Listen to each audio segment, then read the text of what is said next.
the day with the dawn ringing in my ears. Oh, well, I tune into my TV show. No better way, I gotta get myself into gear. Let's go. Oh, and I feel good today with my wake up in the morning espresso. I feel good today. It's my feel good breakfast show. A very good morning, you beautiful people. Welcome to it, your Feel Good Breakfast Show, live, large, and in charge on this Tuesday, the 11th of June. Thanks for joining us. Katla Kamaboy reporting for duty this morning. And Graham Richards. Yeah, it's been a while, dude. Good, yeah, good to see you. Listen, I fear our prayers may have been answered, albeit by half measures. Don't know. I was thinking about exactly that on the way in here. Was it a let-off that we didn't have to face the West Indies yesterday? I don't know. Yeah. But Shane, poor Faf still had to sit through the press conference and really deal with some harsh questions. So many questions. Oh man, he's learning how to be a great captain through this process, if nothing else. But we're gonna take a look at where the World Cup stands at the moment, who are looking like the favourites, and there are a couple putting their hands up. West Indies are actually looking pretty strong, so we might have had a let-off, I think. And hopefully provide enough feel-good to allow Faf and the boys and you at home to feel extra good this morning. The start of a brand new day, and it's going to be a goodie, as always. Yeah, man. Get out of bed and fist pump. How about that? Fist pump your way into the day, man. But both of the ladies are here, looking gorgeous, ready to help us get set for the weather ahead today. Oh, listen, look who is back! Hey. Welcome We had a dance, back. Zoe. We did. There you go. This is our good morning dance. So good to be back. Leanne, I we missed you. I missed Yes. you as well. I really did. And I just wanted to say to all of our Expresso family, I'm going to come over to your homes, to all the crew. I'm going to eat at your house because I am broke. But you enjoyed your travel. Listen, travel in Europe is amazing, but it is expensive. But we'll talk more about that a bit later. Yeah, It's so it awesome. Certainly is expensive, but so worth the memories. But It hey, really is. If you've just tuned us, welcome to it. It's time for us to quickly take a look at what to expect in your temperatures if you're just undecided on what to wear. So we start off in Johannesburg. Plenty of sunshine today with pleasant warm temperatures. If you're in Durban, also some sunny conditions with warm temperatures. There's also a light northwesterly wind. In Port Elizabeth, it's partly sunny today with pleasant temperatures. The sky will be clearing up towards this evening. There's also a light northwesterly breeze expected throughout the day. And here in the mother city, it's partly cloudy and there will be cloud cover increasing towards tonight with little rain. Humidity will remain high for the duration of the day, so do be prepared for a little bit of rain today here and there in Cape Town. But of course, we'll bring you a full weather update shortly. Exactly. And then, of course, thank you so much for those weather details, because listening to the weather report really does prepare you for the day ahead and the week ahead, and, of course, planning your outfit. Zoe, you are looking absolutely amazing in one of my favorite colors of the season. These berry tones, beautiful burgundy dress. What are you loving the most about what you're wearing today? Well, I'm really loving this, but as you can see, I'm still in my socks. Yes. Love the color, love the fit. So, of course, I need your help at home to help me decide which shoes to go for. Lee, you love the burgundy, so we can do burgundy on burgundy. Yes. Or we can do a brown boot. I am wearing a little bit of a belt to also break the color.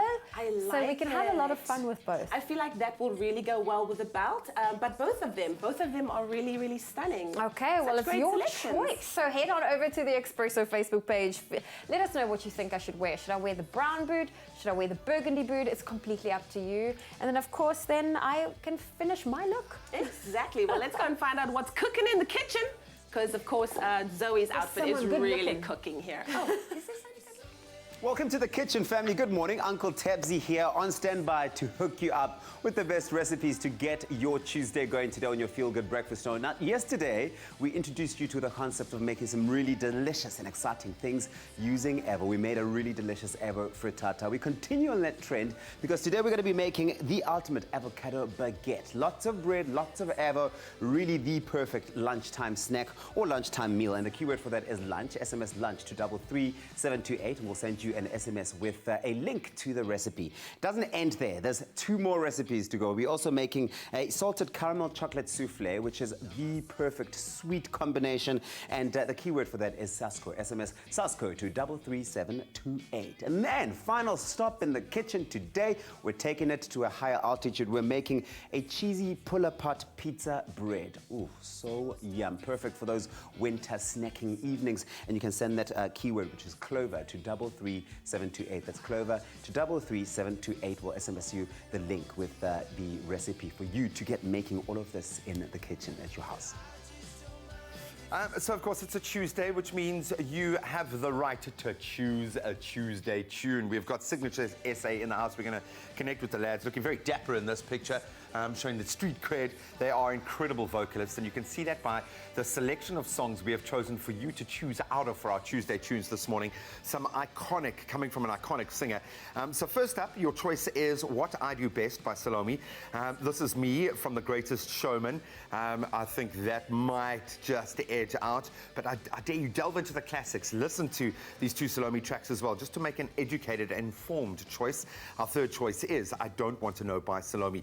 So what do you want for your Tuesday tunes? After meeting the gents, maybe you'll know a little bit more about them, their vibe, their style, and that'll help you to choose this morning. But we've got Signature SA in the house to perform just for you. It's a private concert to get your day going. If that doesn't start you down a positive note, nothing will. Oh, well, listen, we are back in the beauty room, and of course, I think we've all been dying to know, Leanne, where the hell have you been? Because we are Where you been, girl? Where you been? Well, you know what? I wanted to do something different this year for my birthday, which was on the 3rd of June. And I decided that, travel is always wonderful. You learn so much about yourself. You grow as an individual. And I decided to go on a Western Mediterranean cruise, which included destinations like Rome, Naples, Pompeii, Cannes, France, Palma de Mallorca in Spain, Barcelona. It was absolutely amazing. They are You did all of that I did in all a of week? that in the space of 7 days. But that's the beauty of a cruise. Yeah. You basically stay on it feels like a hotel on the water. Exactly. You don't even feel it move. There's Wowzers. endless entertainment, so you wake up and boom, you're in a new port. And it's amazing because I made sure that I dragged and I did everything that I could possibly do. The minute I got off that ship, I would literally travel and explore and eat and drink and have ice cream and da-da-da-da. All I did most of the time was explore and eat. Yeah. But you have to. What was your highlight? I mean, you named some of the best travel cities in the world. Exactly. Cities One to thing I travel love to. about cruising is that you get a little bit of each place, Yeah. so you can easily decide, I want to come back to this place, or Oh, I'm okay, good. so it's like an introductory Yeah, course. Exactly. I would love to go back to Cannes, France. Yes. I was about a week away from the Cannes Film Festival, Oh, so a week too late. man. Oh Oh, man. man. My invitation, guys, next year on time, Yeah. please. I would go to Cannes. I would go to Palma de Mallorca again. Beautiful, beautiful place. And then I would love to go to Pompeii because it was so far to get to where the ruins were that I didn't make it there in time. But those are the 3 top places that I would love to see again. And of course, did you take the iconic picture? Of the Leaning Tower of Pisa. Of course. You know what? I would have, but there were so many tourists that were doing the same thing. So I took a picture Of- standing. It's on your TV right now. I took a picture, but unfortunately, it wasn't the one where you're like. Everyone's Or was it like the angle that wasn't Yeah, just? yeah, so I was just like, Hey, listen, you were there. I That's was what there. matters. I was there, and then I had pizza at Pisa. Oh, that is I love amazing. that. That's It was amazing. so good. What I had was the best time. the cultural exploration like? You know, in terms of like the language, the mannerisms of the people. Obviously, Yeah. there's a lot of tourists there. but- Exactly. Well, on my ship there are a lot of African Americans. All right. Which I love 'Cause they my love them people. cruising. They're a lot, and they are big. like fried They are chicken. big people. Like it's like yeah. So that was wonderful. But the people in Europe in general are so friendly, so kind. Fantastic. It was really, really lovely. So I would do it again tomorrow in a heartbeat. Excellent, excellent. And I'm sure that you will. Wow. Were they loud too? They were very loud. As you can see, I've adopted their loudness. Welcome okay. back. I'm gonna thank see you later. You Okay, gotta go do definitely. news. Ciao, y'all. Morning, guys. see Morning, guys. her. I saw you guys earlier. Ready? I saw you guys earlier. Yeah, you Thanks did. for the news. You did. Yes. You did. Oh, man. What a trip it sounds like it was, hey? Sounds like it was so much fun. I was So listening many from cool the outside. destinations. Yeah. So many cool destinations in such a short period of time. It sounds incredible. All right, listen, let's inspire you with a quote of the day from one of the greatest. In fact, I think he probably made the term GOAT possible, greatest of all time. I'm talking about former heavyweight champion Muhammad Ali, an Olympic gold medalist, first fighter to gain heavyweight title 3 times. Of course, his professional career spans a whopping 21 years, but he was a controversial figure during his career. He spoke on issues of race, of religion, and politics, and he once said this: "Don't count the days, make the days count. Oh, wow. Don't count the days. I'm trying Yeah, trying try to his work my voice and mind. accent. Don't count the days. You know, that's too much. That's too much Barack Obama. Don't count the days. Make the days count. And It's that's important. so true. Yeah. Like I've just reflected on my 2019, and it's literally been I've been counting the days. I have not been making the days count, and it's such a powerful quote if you really find yourself in that situation where you actually need that little bit of a wake-up call, like, hey, Yeah. you need to make the days count. True. And the thing is, we all have worries. Every single day we're faced with all sorts of obstacles and worries and all of that. But I think worrying doesn't do anything positive for us at the end of the day. So keep it going, keep it flowing, keep it steady. Did you just change that? Yeah, Did he just do just that? added one more. You're gonna get dragged right now on the street. How dare you change it? But anyway, hopefully that inspires you at the start of a brand new day. But let's get this Tuesday underway and take a look at the news headlines with Leanne. Thank you so much, team. In the national news this morning, the Commission of Inquiry into State Capture is to appoint a task team to investigate Parliament for its failure to prevent the looting of taxpayers' money. Chairperson of the 9th SA AIDS Conference being held at the Durban ICC, Professor Rifilwe Paswana Mafuya, has called on international funders to bring HIV and AIDS back on the funding agenda. She says since the introduction of ARVs, international funding has decreased. Now, on the international front, some 100 people have been killed in an attack on a village in central Mali inhabited by the Dogon ethnic group. London Zoo yesterday defended the return of late-night parties among the animals. A petition calling for the event's cancellation had garnered more than 100,000 signatures, citing problems in the past, such as someone pouring beer on a tiger, music blaring, and drinks flowing.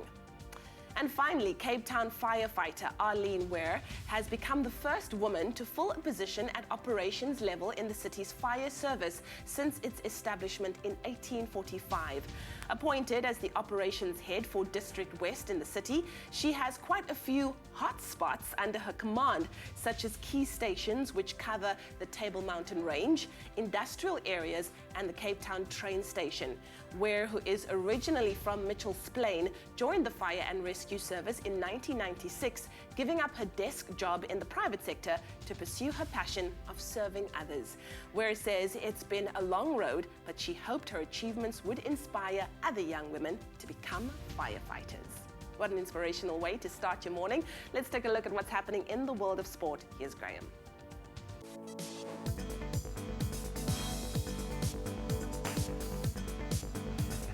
Promise you this is an authentic smile. The Cricket World Cup yesterday saw, of course, South Africa and West Indies scheduled to meet, but unfortunately with just a paltry amount of overs bowled, the match was abandoned due to persistent rain in Southampton. But we're on the board, baby. 1 point to Team SA. Then we moved to hockey. Monday hockey action saw South Africa open its account with an easy 6-0 win over Mexico. That at the FIH Hockey Series final in Bhubaneswar in India. In motorsport, Team Ferrari has appealed against the 5-second penalty that cost Sebastian Vettel the race win at the Canadian Grand Prix on Sunday. And of course, throwing forward, the World Cup action continues today when Bangladesh, just above us on the table, face Sri Lanka in Bristol from 11:30 this morning. It's the bottom of the table tussle. But we're going to preview exactly what's going on in the Cricket World Cup this week with Ashraf Mohammed. He's just stepped into studio.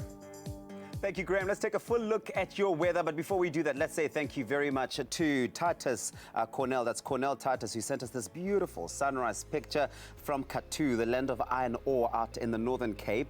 Cornell, you can expect plenty of sunshine today with pleasant temperatures. It's going to be really nice, reaching a maximum of 24 degrees. You can be like Cornell. Remember to send us those beautiful pictures on Facebook using the official hashtag, which is Expresso Show. Now let's take a look at those temperatures across the country, starting off in Polokwane with a low of 5, reaching a high of 24.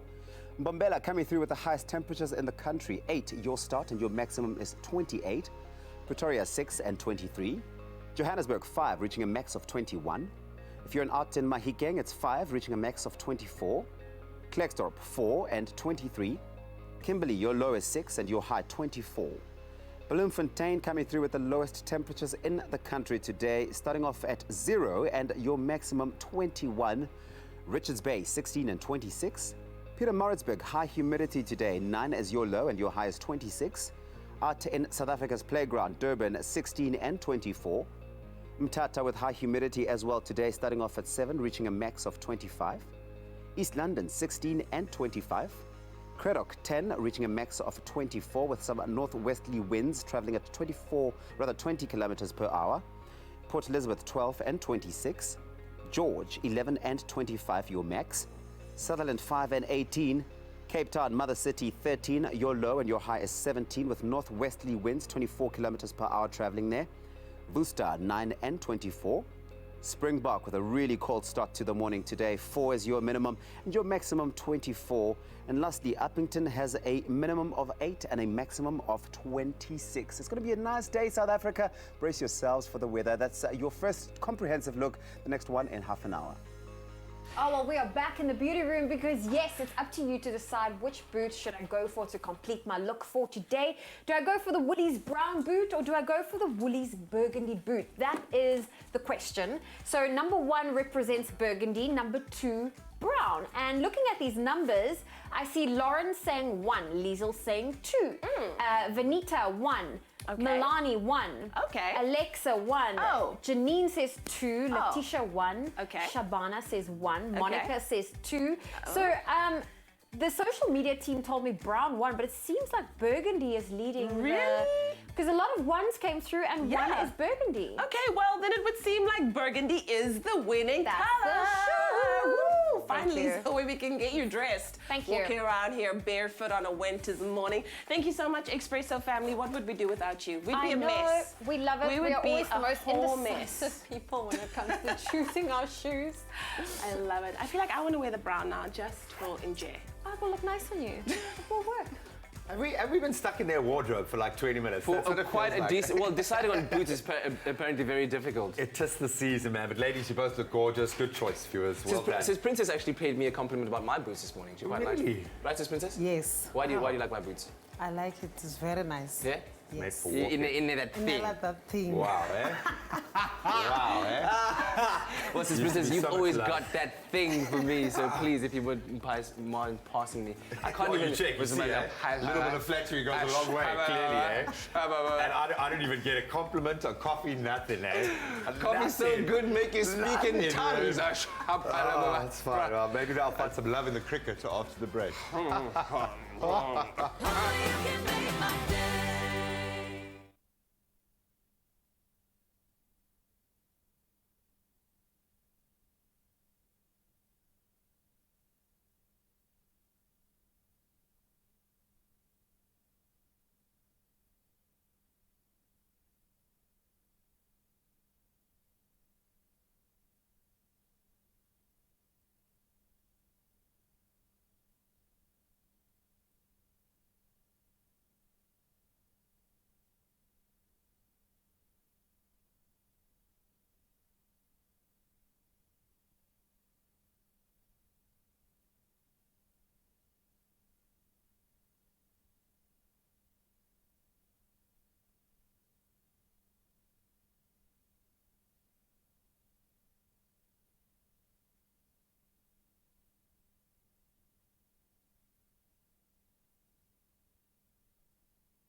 It's my feel-good breakfast show.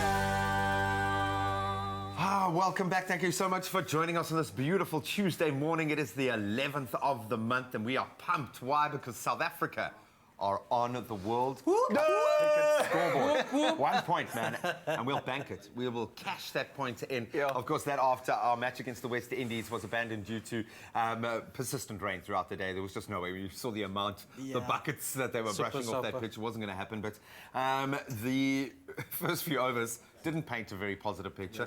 Ash now joins us here to disseminate the 7-odd overs that we saw. 2 wickets fall.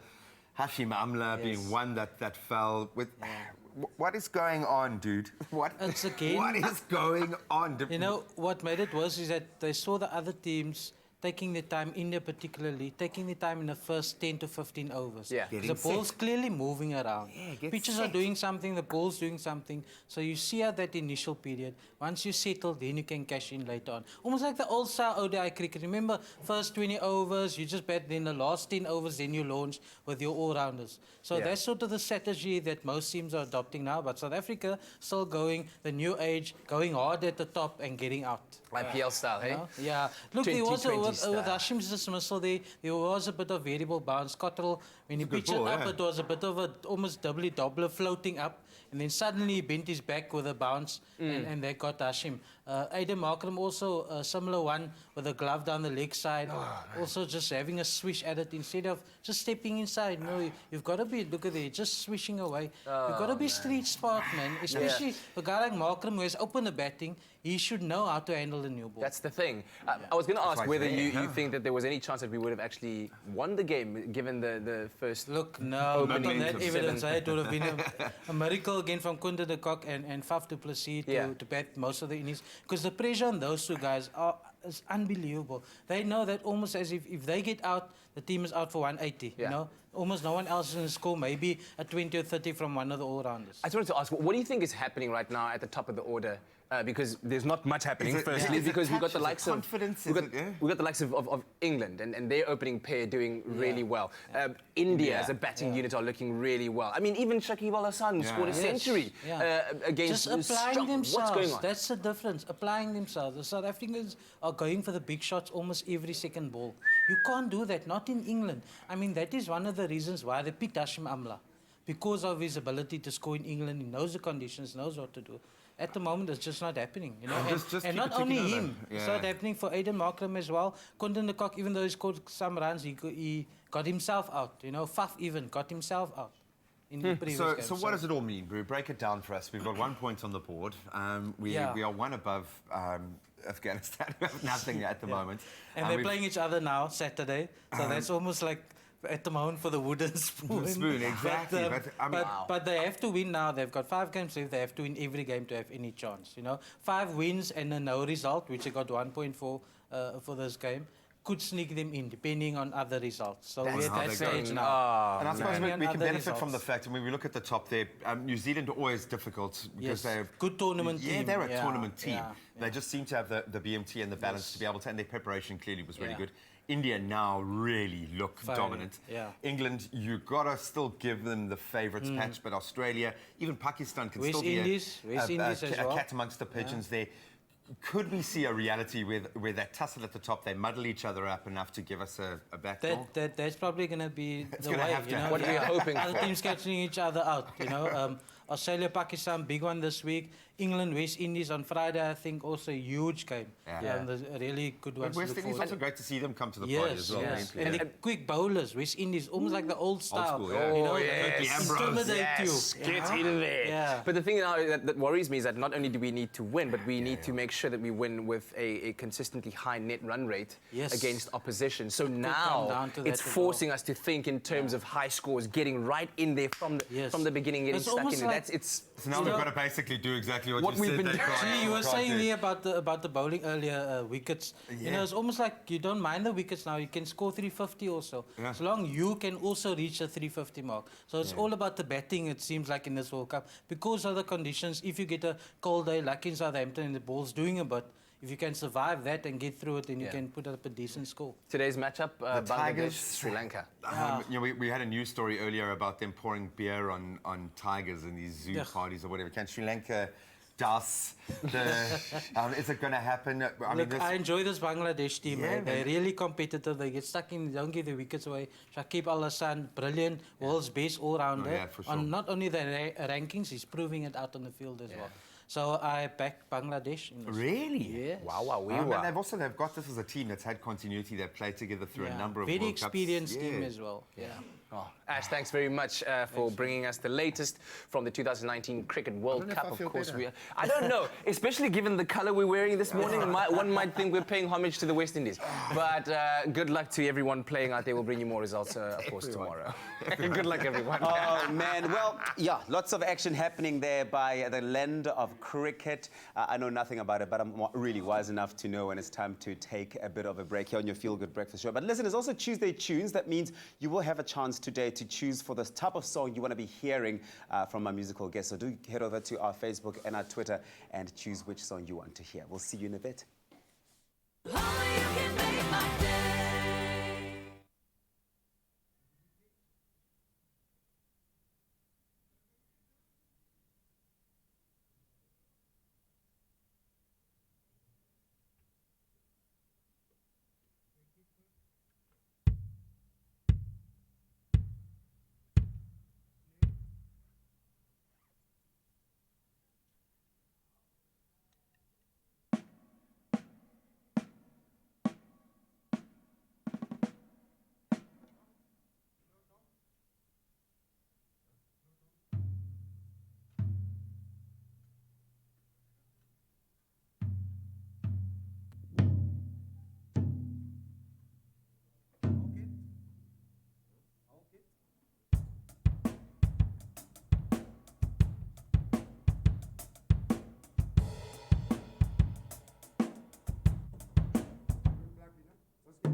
It's my Feel Good Breakfast Show.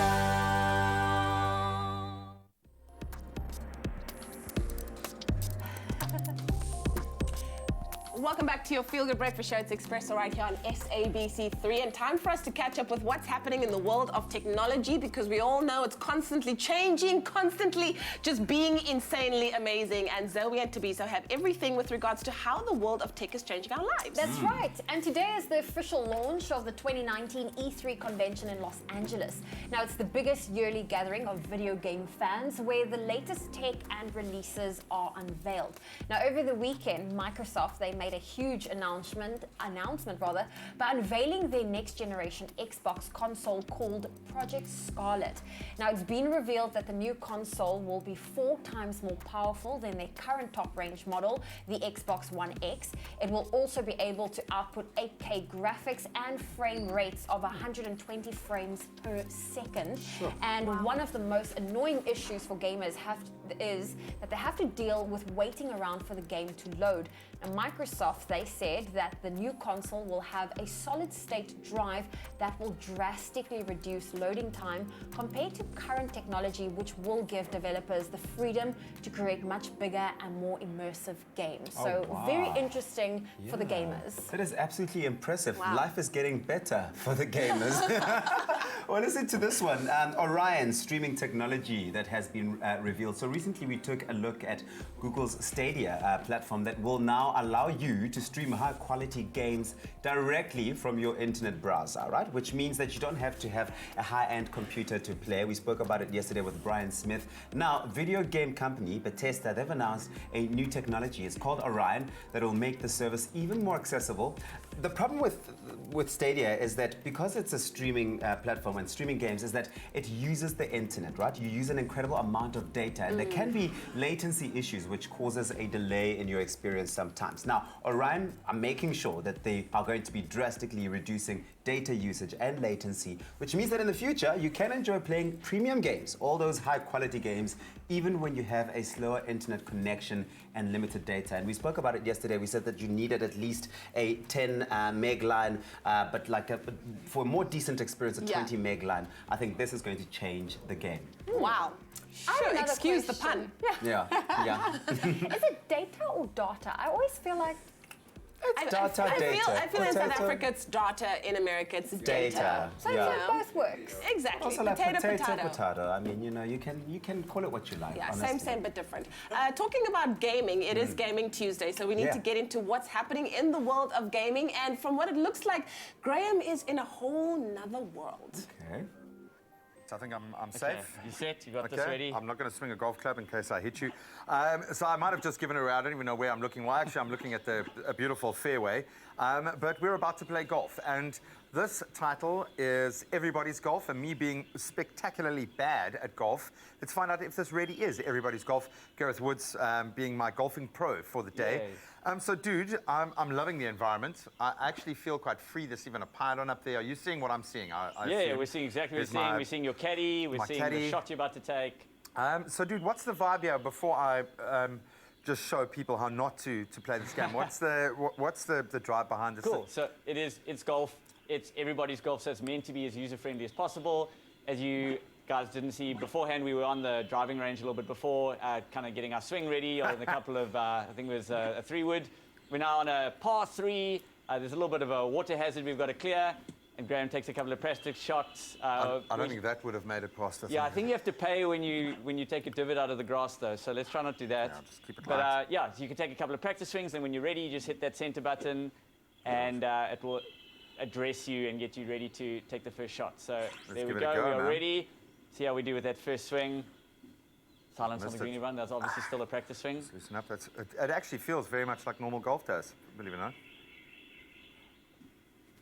Okay, I think less of a swing. Let's take a... Well, that was actually pretty spectacular. Accidental. Did I clear the water?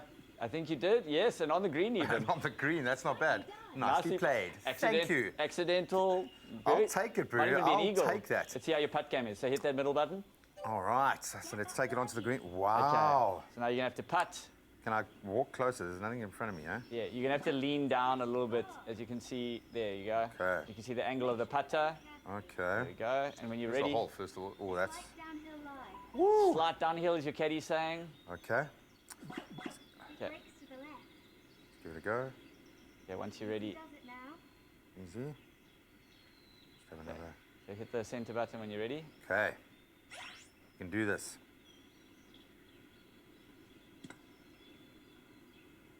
Not bad. It's not bad. There's the roll. Gave it a little extra juice. Really nice. A little bit short, so we're going to have to go for a par now. Whew. Okay, this is where the real test comes in, eh? Okay. It really breaks to the left. I'm getting that. I'm getting that. Don't get flustered. Don't get flustered, Graham. Okay, I'm not easily flustered, It's like she knows you. Like she's been Right. chatting for years. I like her calming English accent as well. It's quite It's downhill.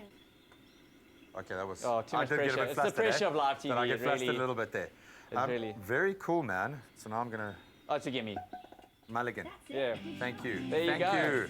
I bogeyed it, but it's not too bad. That was pretty cool. And quite accurate? How does it feel? Yeah, man. Look, I feel as uncomfortable doing this as I do playing a Real normal golf. round of golf, Okay. which is amazing. But there's something quite authentic about it. The setting is cool. The visuals are really cool. I'm not getting that weird kind of...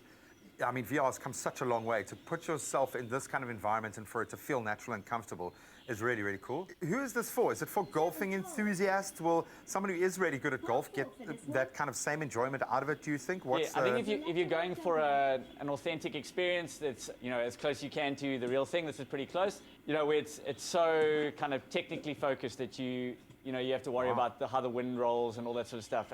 It really is just kind of a pick up and play. I think it's because you've just moved because you're I might have looking been too far. standing on the cable. Whoa. Dude, I think we're going to call it a game around there. Dude, that is actually really cool, and it's for the first time in my life got me excited about playing golf.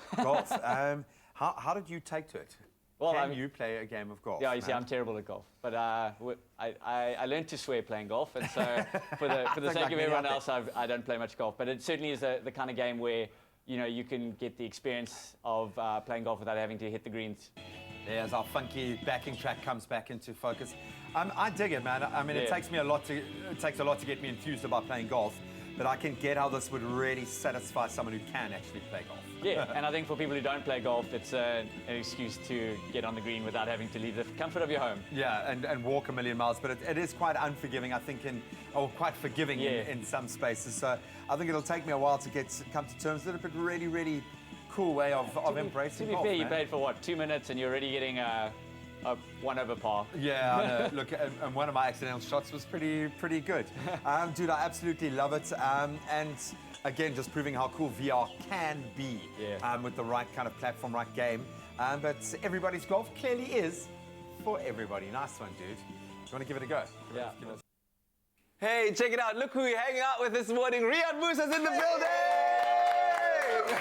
This is Princess. Riyad Musa, this is Princess. How are you doing? Nice. Good and you. Our magnificent barista who's ready to prepare a coffee for you right now. I'm so excited. You are? I love coffee. How do you like your coffee? Absolutely love How do you like coffee. it? I love all versions of coffee. Okay, all right. You gotta be more specific though. I would like a cappuccino, please. Okay. A strong cappuccino. Strong cappuccino. Just like that. Pow! Look how fast you are. It's like you also are a mind reader. She's prescient like that. There we go. Do you want to have a sip and taste and give us a...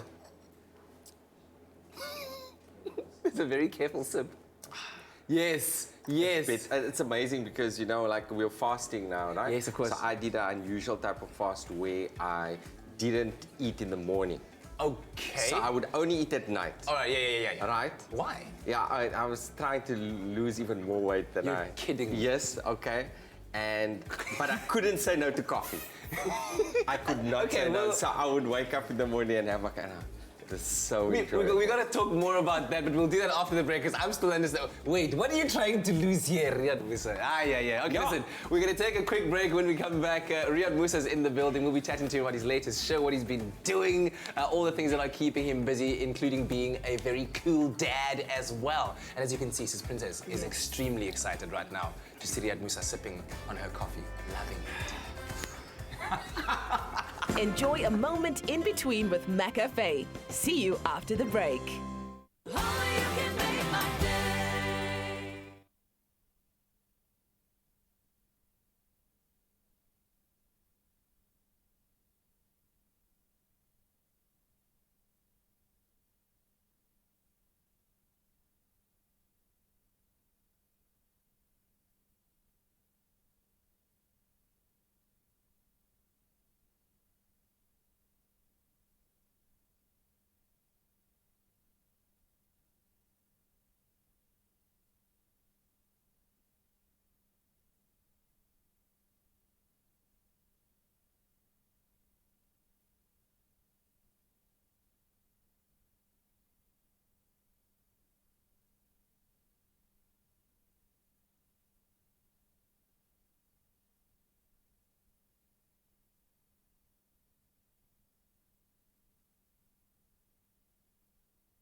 It's my feel-good breakfast show. Hey, welcome back to your Feel Good Breakfast Show. It is a Tuesday morning. We're live, large and in charge, and hanging out with one of South Africa's favorite comedians with an underutilized medical degree. He's turned in dramatic performances in movies like Mandela: A Long Walk to Freedom, as well as side-splitting ones in movies like Material. And we've got him in studio this morning for a fun-filled morning, full of hilarity, if you will. And of course, he's in the midst of one of his latest one-man stand-up shows called Not a Nice Guy, although he totally is. And he gives the best dad pep talks while you're waiting in line at the airport, waiting to board your plane. Riyad Musa is here, ladies and gentlemen. I did. I wanted to give you advice. You're the best at that. Really? I thought about that a long time afterwards. I didn't know what I said to you. It lingered. We were talking about having more than one child and how that kind of has shaped your life and how you're managing it all, because you Four just... kids. Which is a lovely experience. Just keep them coming. Keep them coming. Keep them coming. I'm so blessed. And I don't even know how that actually happens. Well, I know the physiology of it. Yeah. I'm actually quite au fait in the physiology of it, but we have 4 kids, so just logically there's not much opportunity for quality time. So when there is quality time. So it's more like I have a high field goal percentage. Yes. And then I just don't know how, I'm, scoring from the halfway line. I don't know. But then I would think that maybe it's good that you didn't pursue too much the medicine side, because then you wouldn't have time to spend time with this whole soccer team that you have now. It's very, very, very challenging. Yeah. And I'm thinking of giving a few of them up for adoption.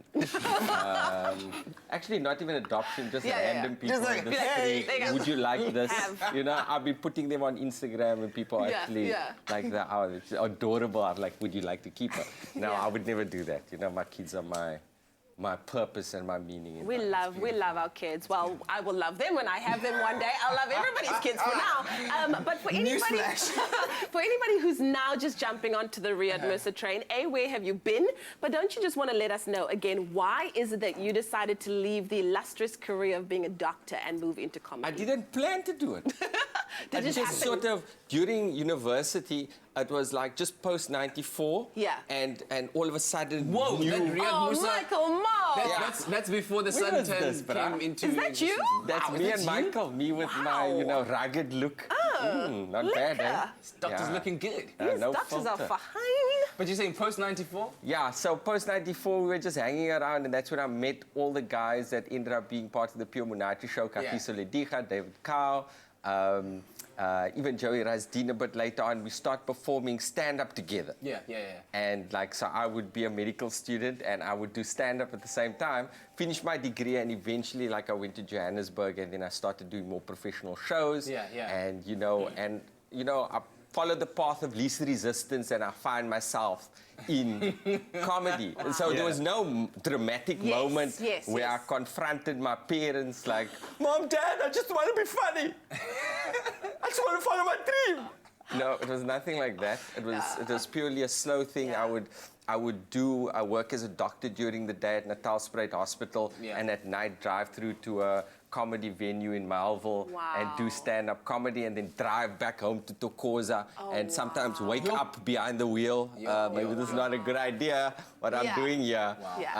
But I just absolutely was overcome by comedy. That's it was amazing. I love that. Brand new show at the Baxter Theatre, 10 to 29 June. Not a nice guy, but you are everything. You are the quintessential That's the nice persona. guy. That is. I don't know if you've seen any of these documentaries about psychopaths. Is that what?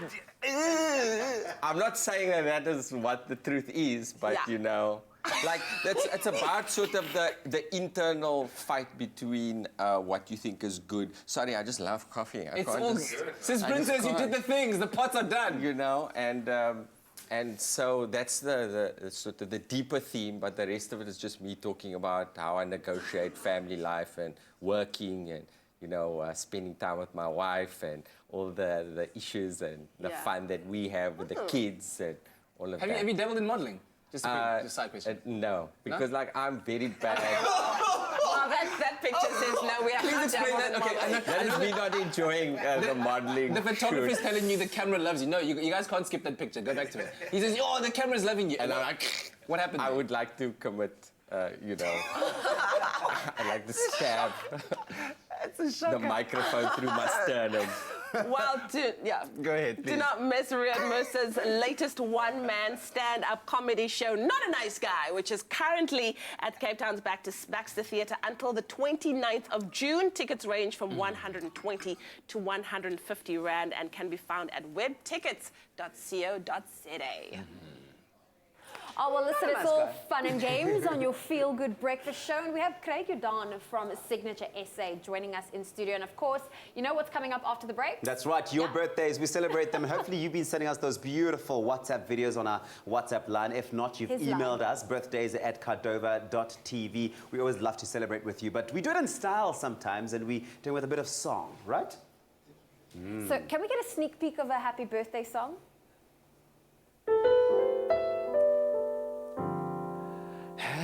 Happy birthday to you. Happy birthday to you. Happy birthday to our Expresso family. Happy birthday to you.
It's my Feel Good Breakfast Show.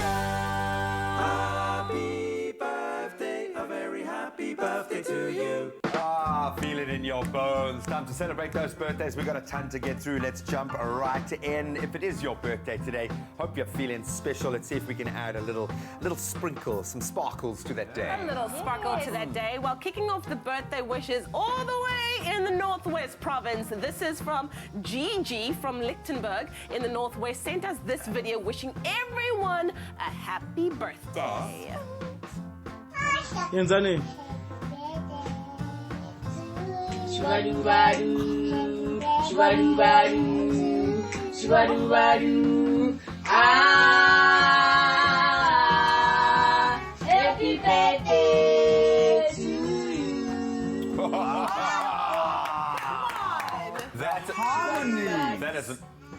Wait for it. Shibadu-badu. The levels. Come on, that was amazing. That is not my family. I mean, I think that family is definitely giving Signature SA a run for their money. Yeah, there's a new band coming up. There's a new band coming up. Amazing. How about this Beautiful, one? man. Also, a happy birthday to Master Ethan on his 8th birthday. You're a great soccer player of Stefanian. You go, boy. Love you from Ma Helen. Ethan. Master Ethan. Master Ethan. Happy birthday, Okay, sir. here's another one. We'd like to wish a happy birthday to Vashalin. It's a happy first birthday today, so we pray that he is blessed with many more birthdays, healthy, good years ahead of him, and he must stay as sweet and loving as he is. From his dad, his mum, Aunt Crizel, and Uncle Tyron. Happy birthday. Love. Here's another one for Amatle. It says, I'd like to wish my son Amatle a very happy 3rd birthday. We love you, my boy. Have the best time ever. Happy birthday, Amasi. And then we also would like to wish Sumaya Dairies a very happy birthday. And this is from her husband that says, wish my beautiful wife, Sumaya, a happy birthday with love from your one and only. So happy birthday, Sumaya. Happy birthday, and girl. Evangelique, happy birthday to you. I hope you enjoy your day. May God bless you with many, many more years to come. So happy birthday to you. Awesome. Man, let's share some more familial love here. Happy birthday to our daughter, Leila Carlos, who is turning 9 years old today. It's a big day. We love you so much with lots of love from your mom, dad, and your sister, Anika. Happy birthday there. And Warren is turning 29 years old today. Happy birthday to my husband. May God bless you for many more years. With me and the kids, we love you so much, Warren. Happy birthday. Looking very dapper. I like the bow tie. Yeah, man. Swag. Very, very nice. Swag on a fleek. Also, Granny Evelyn is turning 54 years old today. And the message is, we hope you have a super awesome day. We love you and thank you for everything you are. Lots of love from Liam, Giorgio, and Kiara. Happy birthday, Granny Evelyn. And then finally, we would like to wish my baby boy a very happy birthday. May he always be a blessing. I hope he has a pleasant day and may God grant him all the desires of his heart. That's to Jadine. You are loved by everyone you come across. Love you from Mommy, Daddy, Ravi, and Michelle. David Coulthard multiplied. Yeah, man. Happy birthday, in the making guys. there, in the works. So happy birthday to you, from our family to your family. We love you. Please continue to share those beautiful birthday messages and videos. You can send them to our WhatsApp line 071 640 6551, or you can email us at birthdays@cordova.tv. We'd love to hear from you. All right, it's time for some music on this Tuesday morning on your Feel Good Breakfast. Joe Signature SA are here and they are about to perform Best Life. Let's go!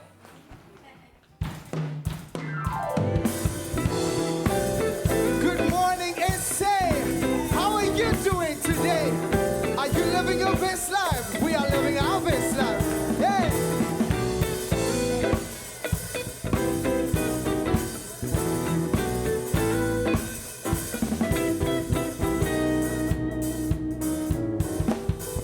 Different days, same old problems. Thinking of many ways to solve it. I am more than what you see.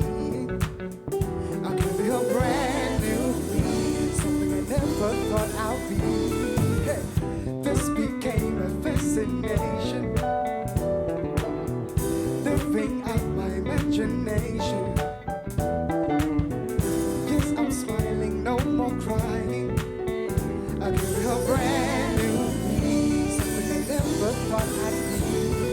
I told everybody that I wouldn't stop. I'm living my best life. I won't stop till I get to the top. I'm living my best life. I told everybody that I wouldn't stop. I'm living my best life. Feel a brand new me, something I never thought I'd be. I'm living my best life.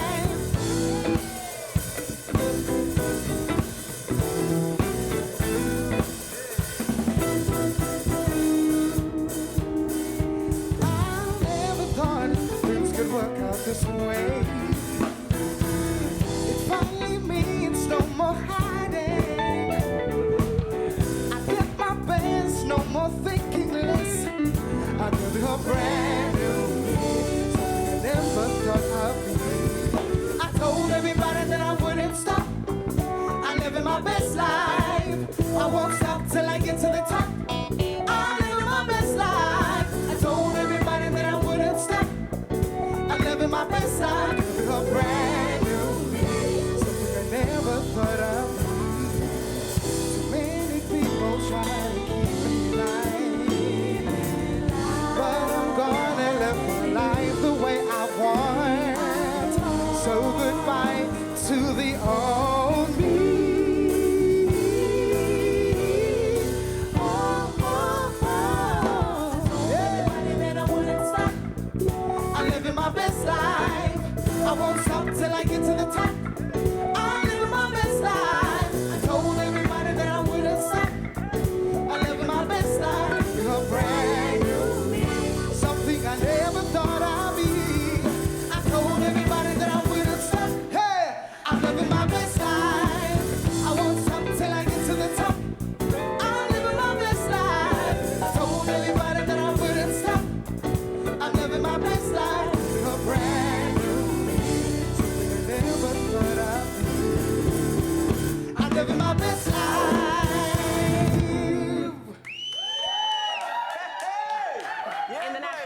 this morning, the Commission of Inquiry into State Capture is to appoint a task team to investigate Parliament for its failure to prevent the looting of taxpayers' money.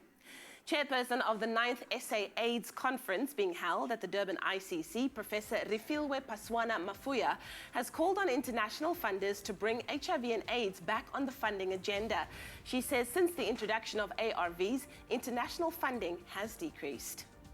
Now moving further abroad, some 100 people have been killed in an attack on a village in central Mali inhabited by the Dogon ethnic group. London Zoo yesterday defended the return of late-night parties among the animals. A petition calling for the event's cancellation had garnered more than 100,000 signatures, citing problems in the past, such as someone pouring beer on a tiger, music blaring, and drinks flowing. And finally, Nkosiko Mbele, the petrol attendant who unhesitatingly gave Monet van Deventer a 100 rand for petrol, has received wide praise for his act of kindness and is set to receive over 1 million rand donated by South Africans moved by his story. In the wake of this, Business Tech surveyed readers on how much they tip petrol attendants. Of some 5,800 respondents, 40% indicated that they don't tip. 9% said that they do tip 2 rand, 31% said they tip 5 rand, 15% said they tip 10 rand, and just 5% of respondents said that they tip 20 rand or more when filling up. Petrol stations employ some 70,000 people, and petrol attendants fit the profile of 27-year-old men who usually stay in the job for up to 5 years. Well, that was your 7 o'clock news update. Let's take another look at what's happening in the exciting world of sport. Here's Graham.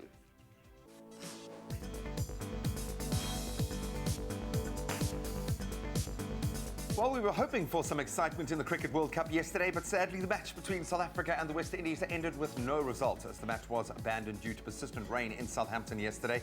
And of course, it leaves the Proteas with just 1 point, but it does put us on the board. Then in hockey, big day. Monday, hockey action saw South Africa open its account with an easy-looking 6-0 win over Mexico. That's at the FIH Hockey Series final in Bhubaneswar in India. In motorsports, Team Ferrari has expectedly appealed against the 5-second penalty that ended up costing Sebastian Vettel his race win at the Canadian Grand Prix on Sunday. And then throwing forward, plenty of action on the way today in the Cricket World Cup, weather allowing, of course, as Bangladesh face off against Sri Lanka. And that'll be taking place in Bristol from 11:30 this morning. That's where we leave our sport for now.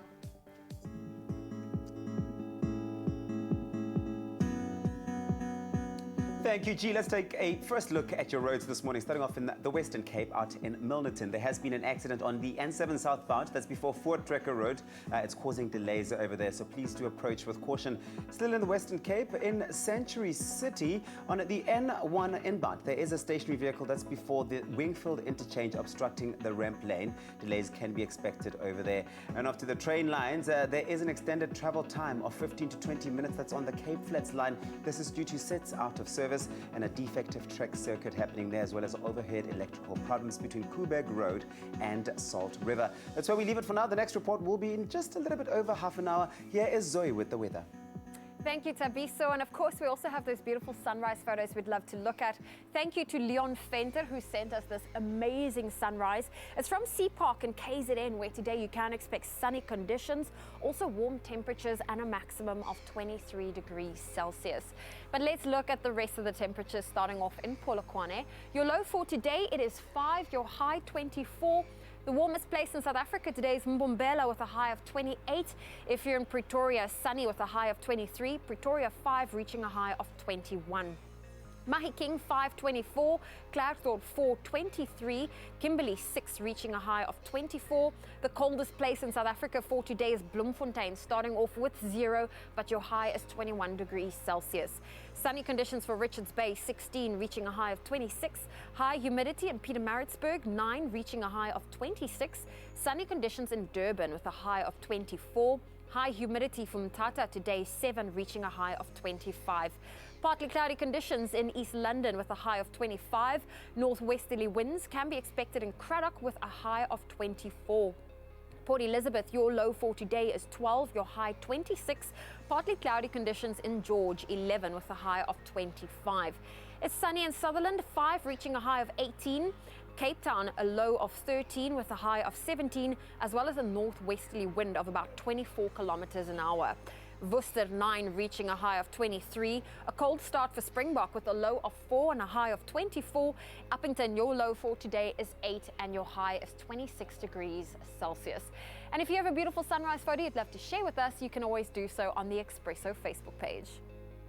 All right.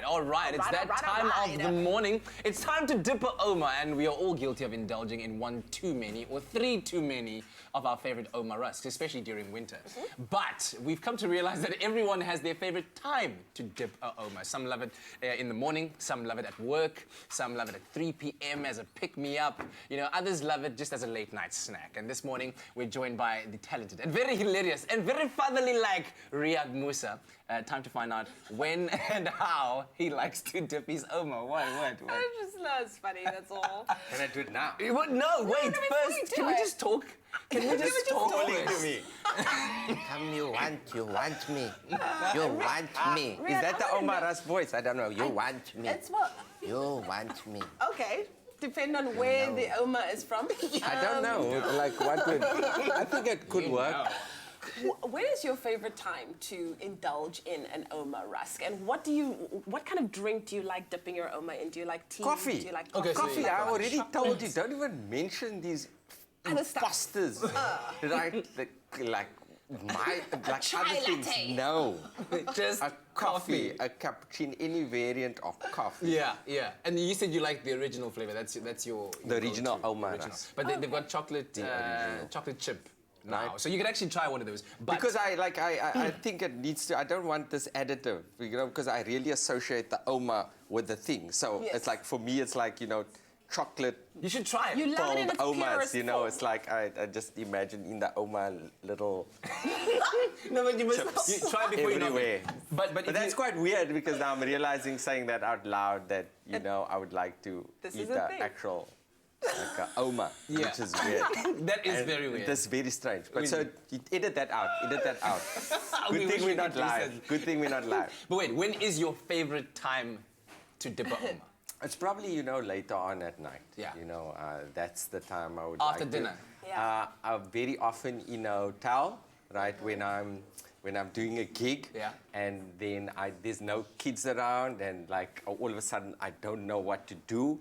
And then I'm sitting in, and there's very often there's a Oma Ras sitting there. Just there. Right there. And then actually there's more than one. Yeah. Then the challenge is how many Oma Ras. That was going to be my next question. Like, honestly speaking, how many rusks can you have in one sitting? How many? How many, yes. I prefer not to Come on, this is embarrass myself. No, there's no embarrassing. I already embarrassed myself clearly by what I said earlier.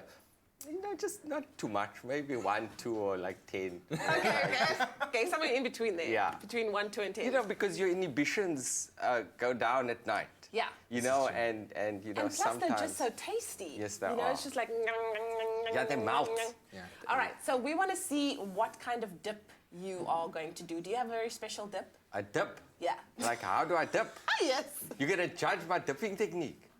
Hey, listen. There's no I didn't even know there's a dipping technique. We just want to picture you like in your room at 12 o'clock at night and after the gig. Now? Yeah, like after the gig and you're just there, just contemplating. Oh, I killed it at that gig tonight. Yeah. It was amazing. Is this So what the technique does is it have a name? To Like the dad dip? patience. That is class. You're doing it too long now. No, dude. Hello. I'll get too short. The patient dip was not patient Because enough. of you guys. I felt we were on national TV. Sorry, we didn't mean to make you do that. Anyway, we still have that amazing Oma Ras hamper that is up for grabs. It's valued at 2,500 Rand. and it includes a 2,000 Rand Swatch watch voucher and 500 Rands worth of Oma rusks and mugs. So to make it yours, head on over to our Expresso Facebook page or our Twitter page and share what your favorite time to dip a Oma is. Whether it is in the morning or at work or outside on the stoop or at night before bed or in your room after you killed a gig like Riyad Musa, whatever your favorite hashtag dipping time is, share it with us and that hamper could be yours. You saying? Now this is the patient dip. And You dipping see? a Oma rusk, not dipping an actual Oma. Yeah. Like, that's what you mean. Gran, come here. Not like that. Oma, okay. go ga hierso. Yeah. Oh man. Anytime is dipping time. Graham. All right, you ready? Okay, right. Which is your?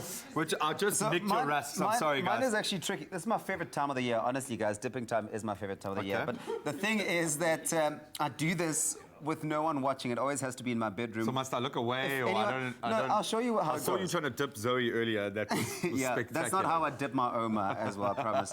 Okay, so you go in like You're that. swirling. You're quite dramatic there. So what I do is I'll say, oh, I'm just gonna grab a cup of tea or whatever, and then I go to the bedroom, and then I'm hiding the Whoa. rusks under the cupboard. I'm going. to the covert dip. I'm gonna do that. Where's the rust? There's not even a rust. Drinking the tea. Why is there such judgment on your dipping at home, dude? You can dip with gay abandon here. You have the right to dip wherever you want I'm to. trying not to share with anyone. That's the story, basically. Well, we are sharing with you this morning. You can let us know how you dip an Omar. You've got this entire break now to start practicing your dipping technique. You're going right in there for another one. Go for it. No, you can. In front of everyone. Do it. There we go.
It's my feel good breakfast show. Welcome back. This is your Feel Good Breakfast Show. It's a Tuesday morning, and thank you very much for starting the morning off with us as we delve into our Medical Tuesday chat. Now, blood is the most precious gift that anyone can give another person, and the simple decision to donate your blood can actually help to save the lives of many people out there. That's right, and regular blood donations by a sufficient number of healthy people are needed to ensure that safe blood will be available whenever and wherever it is needed.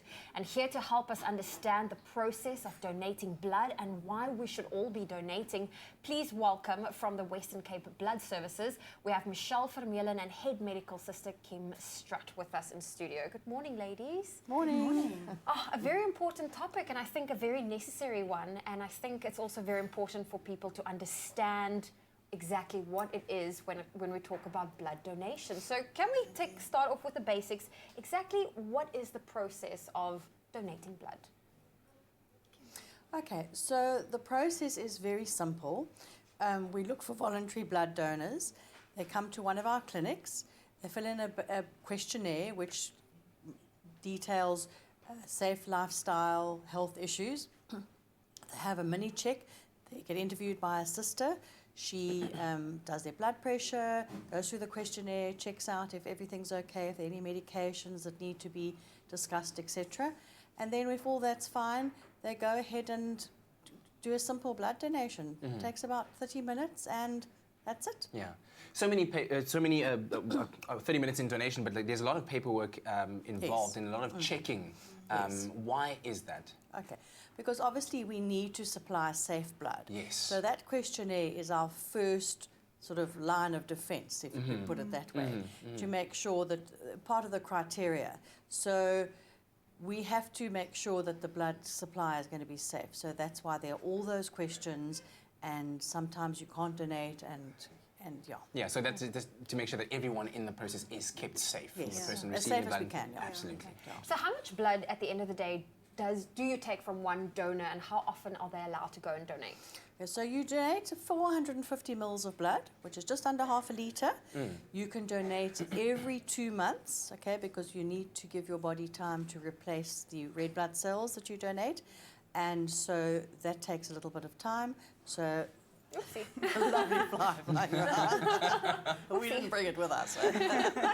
And it takes about 6 to 8 weeks to replenish those red blood cells. Yeah. So that's why the donation intervals are 56 days between donations. And they do get replenished, which is important to know. Oh, Because some people might think that Yes. once the blood is gone, it's gone and you'll never get it back again, but it does replenish itself. Why is it so important that we do encourage people to donate blood, Michelle? So blood cannot be manufactured in a factory. Yeah. We rely on voluntary donors to come forward and donate blood to ensure that there's a safe and sufficient supply in South Africa.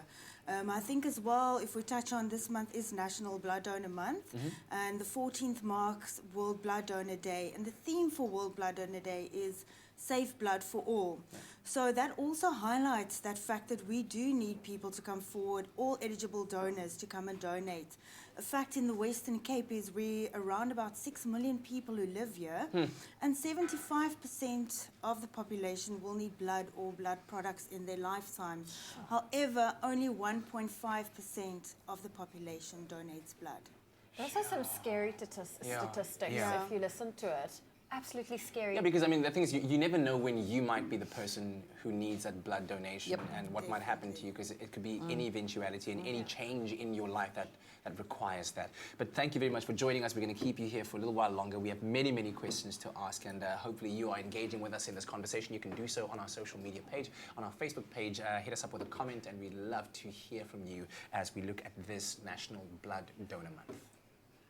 Well, we are back in our kitchen this morning with a very delicious recipe, and it's all about avos, known as the fruit of the gods. And here, of course, to give us what exactly our recipe is going to be about, Herman Lensing from Sare Kos is going to take an avo salmi to another level with an avo baguette. Herman, so good to have you on the show. It's always nice to be here. I am so excited. I love avos. Who doesn't? Who doesn't? They're so creamy, they're full of nutrients, they're delicious, they're good for you, and of course you're going to take it to that next level. Yeah, I'm going to show you how to make the ultimate avo sandwich. Now, I've got a philosophy: when you get something that's so perfect, like an avo, you don't even have to do much with it to get the great flavor. But if you have the opportunity to make the ultimate avo sandwich, why not?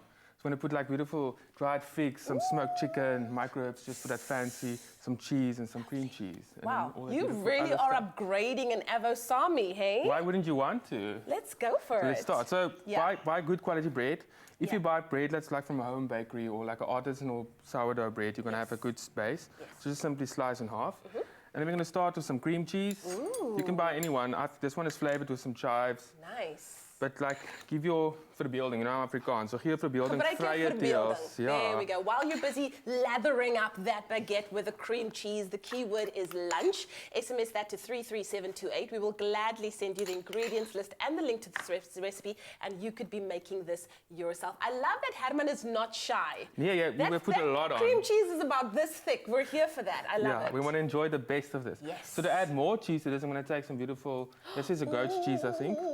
Very soft and creamy. Now imagine that creaminess of the Avo, creaminess of the goat's cheese. Cream on cream on cream. It's simply heaven. Like, So why wouldn't you good. want more? Then to add that bit of differentness, I use dried figs. Of course, you can use Just going to fresh bring through a bit of a figs. sweetness Yeah. as well, yeah? And a bit of texture, but if you can use raspberries, Yes. like any sort of fresh fruit you want to. I'm going to go That for is the dried divine. figs. Do you know what this would really look good as? An open sandwich as well. Yes. Hey? Yeah.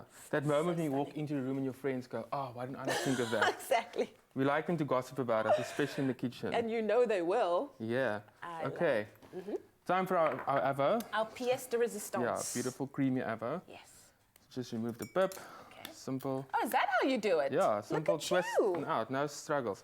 And I like to cut it inside the skin, so it's going to make it easier to take out. Yeah. Just like that, wiggle it around to loosen it up.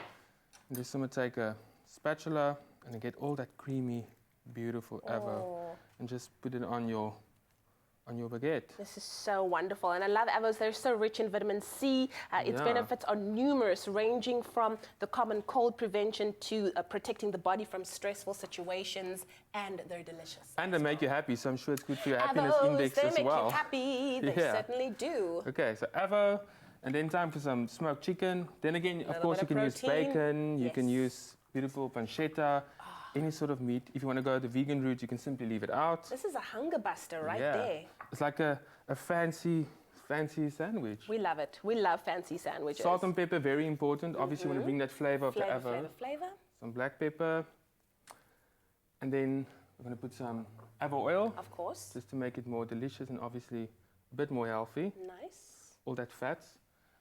And then some lemon juice, just to also counter like the sweetness of the figs and to prevent the Avo from going brown too quick. Just a drizzle. Like Oh, gorgeous. And then I like using microwaves. I grew up in Uppington, so microwaves wasn't on our table. Makes it very fancy chef. So it's all about the hand, just sprinkle it on. All about the hand. Oh, this is to make it all gorgeous. fancy and international. I'm so happy. I feel like my breakfast and my lunch has been sorted out. What more do you need? You need nothing else. You put the top on and just squeeze it like a tight. You Squeeze want to it. make sure nothing falls out. And then you can cut them into portions. Yes. Wrap them up nicely in beautiful baking paper. Yeah. For your lunchbox, serve them to friends, nice glass of wine. Stunning. Life is beautiful. What more Life do you is want? beautiful. Fist pump, put it right there. Yeah. Oh, go. Herman Lensing from Sadikos taking us through a delicious Avo baguette. The keyword is lunch. SMS that to 33728. We will send you your ingredients list and the link to the recipe, and you could be making this gorgeous Avo baguette yourself. So easy and delicious. Or you could just eat the whole thing like We this. can go eat it there. You We think know it's once possible? we No? can eat it together. Simple. I would try, actually. Yeah.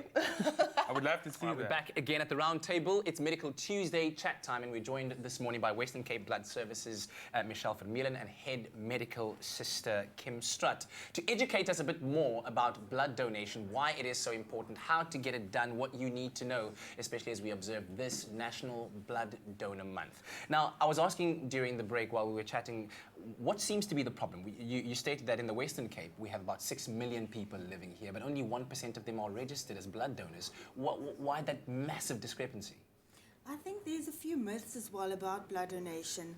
And I think one of them is definitely that people think there's enough other people to donate blood, so I don't need to come forward and donate blood.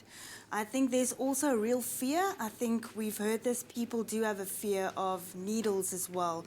So we are appealing to people to come to one of our donation centers and come and experience it for yourself. It's not that bad. The You nurses will are get so over. nice there. They're Yes, so they nice. are. Absolutely. You get cookies and juice. Yes, and they're tasty too. But do you think that, sorry, that there's also maybe like a cultural thing where people believe certain myths like that, like, you know, you'll catch something, or they'll say, what if something takes over you after you've donated? Do you find that might be also a It is. We often get questions about, you know, are your needles sterile and can I catch HIV or hepatitis or something from the blood donation process? And that's completely untrue. We use sterile equipment and we're taking something out of you. We're not adding anything to you. So there's a lot of myths, and we just need to educate people. Absolutely. And just let them know that it's a safe procedure. We do it hundreds of times a day. I did it yesterday. Yeah. And look at you. You're look at me, I'm looking alive. amazing. So let's touch on who can go and donate. So if they wake up today and they're like, you know what, I've just heard this on Expresso, what is the criteria in order for them to be able to donate? So that's also very easy. There is a basic criteria. You need to be 16 years and older, and you need to be younger than 75 when you start your first donation. You need to weigh more than 50 kilos, and you need to be healthy on the day of donation, so no colds and flu. And then also eat a substantial meal at least 3 to 4 hours before you come and donate, and increase your fluid intake before and after donation. So it's as easy as that. If you can tick those boxes, you should be able to donate. And just to show people that this is not an inconvenience to your life. I mean, you said it takes about 30 minutes at most for you to sit there, collect the blood and get out of the center. What would the rest of your day require? Should I donate blood now and then go back to the office or go back to my job? What do I need to be aware of? So we encourage you to take it easy for the day, because we're taking out, as I mentioned earlier, 450 mils of blood. So that affects your overall blood volume. Okay, it can drop your blood pressure slightly, and that's why some people feel a bit dizzy after they've donated. It can drop your sugar levels, and that's why we suggest that you have something to eat within the 4 hours before you come to donate. But you can drop your blood pressure anytime during or after the thing. So we say take it easy afterwards. Don't go and, you know, do Train your for a shopping marathon. after a train for a marathon, go to the gym, work on scaffolding or anything like that. Yeah. Take it easy to give your body a chance to recover. Everybody recovers at a different rate. Some people have absolutely no side effects, and other people feel rotten every time they donate. Yeah. But it's very unusual. Okay. And we suggest that you keep up your fluid so that you can make up the fluid part of the blood that you've lost, or the volume that you've lost, within about 2 days. So, Okay. yeah. Because I was Look about to after ask you, yourself. that's day of donation. The next day you should start feeling back to normal? Yes, yes. Max 2 days. Yes, max 2 days, and obviously everybody is different, but max Yeah. 2 days. And you need to look after yourself afterwards, because you've done a very good deed. So you need to pat yourself on the back and say, okay, I don't really need to go to the gym at 5 o'clock this morning, and have another cup of juice or whatever and water, and keep yourself hydrated. And to think you can save someone's life by simply donating blood. Well, we're going to take a quick pause on this conversation. We would love to hear your thoughts on it. It's Donor Month, right? Blood Donor Month. So, of course, head on over to our social media pages. Leave us a comment on Facebook, and we will connect with you shortly.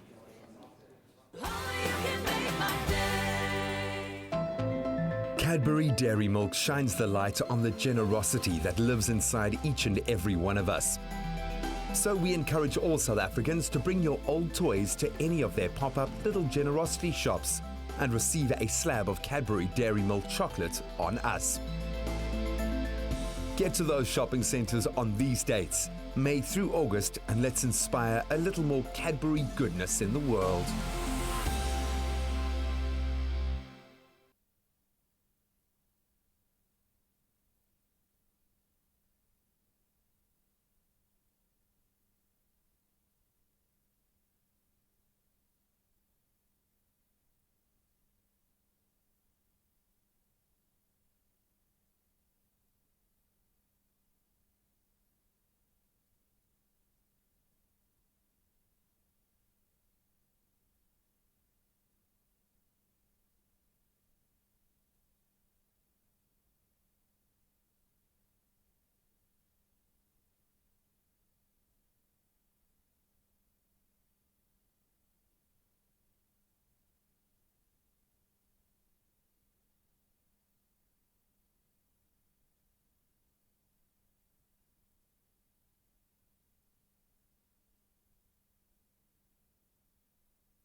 It's my feel-good breakfast show.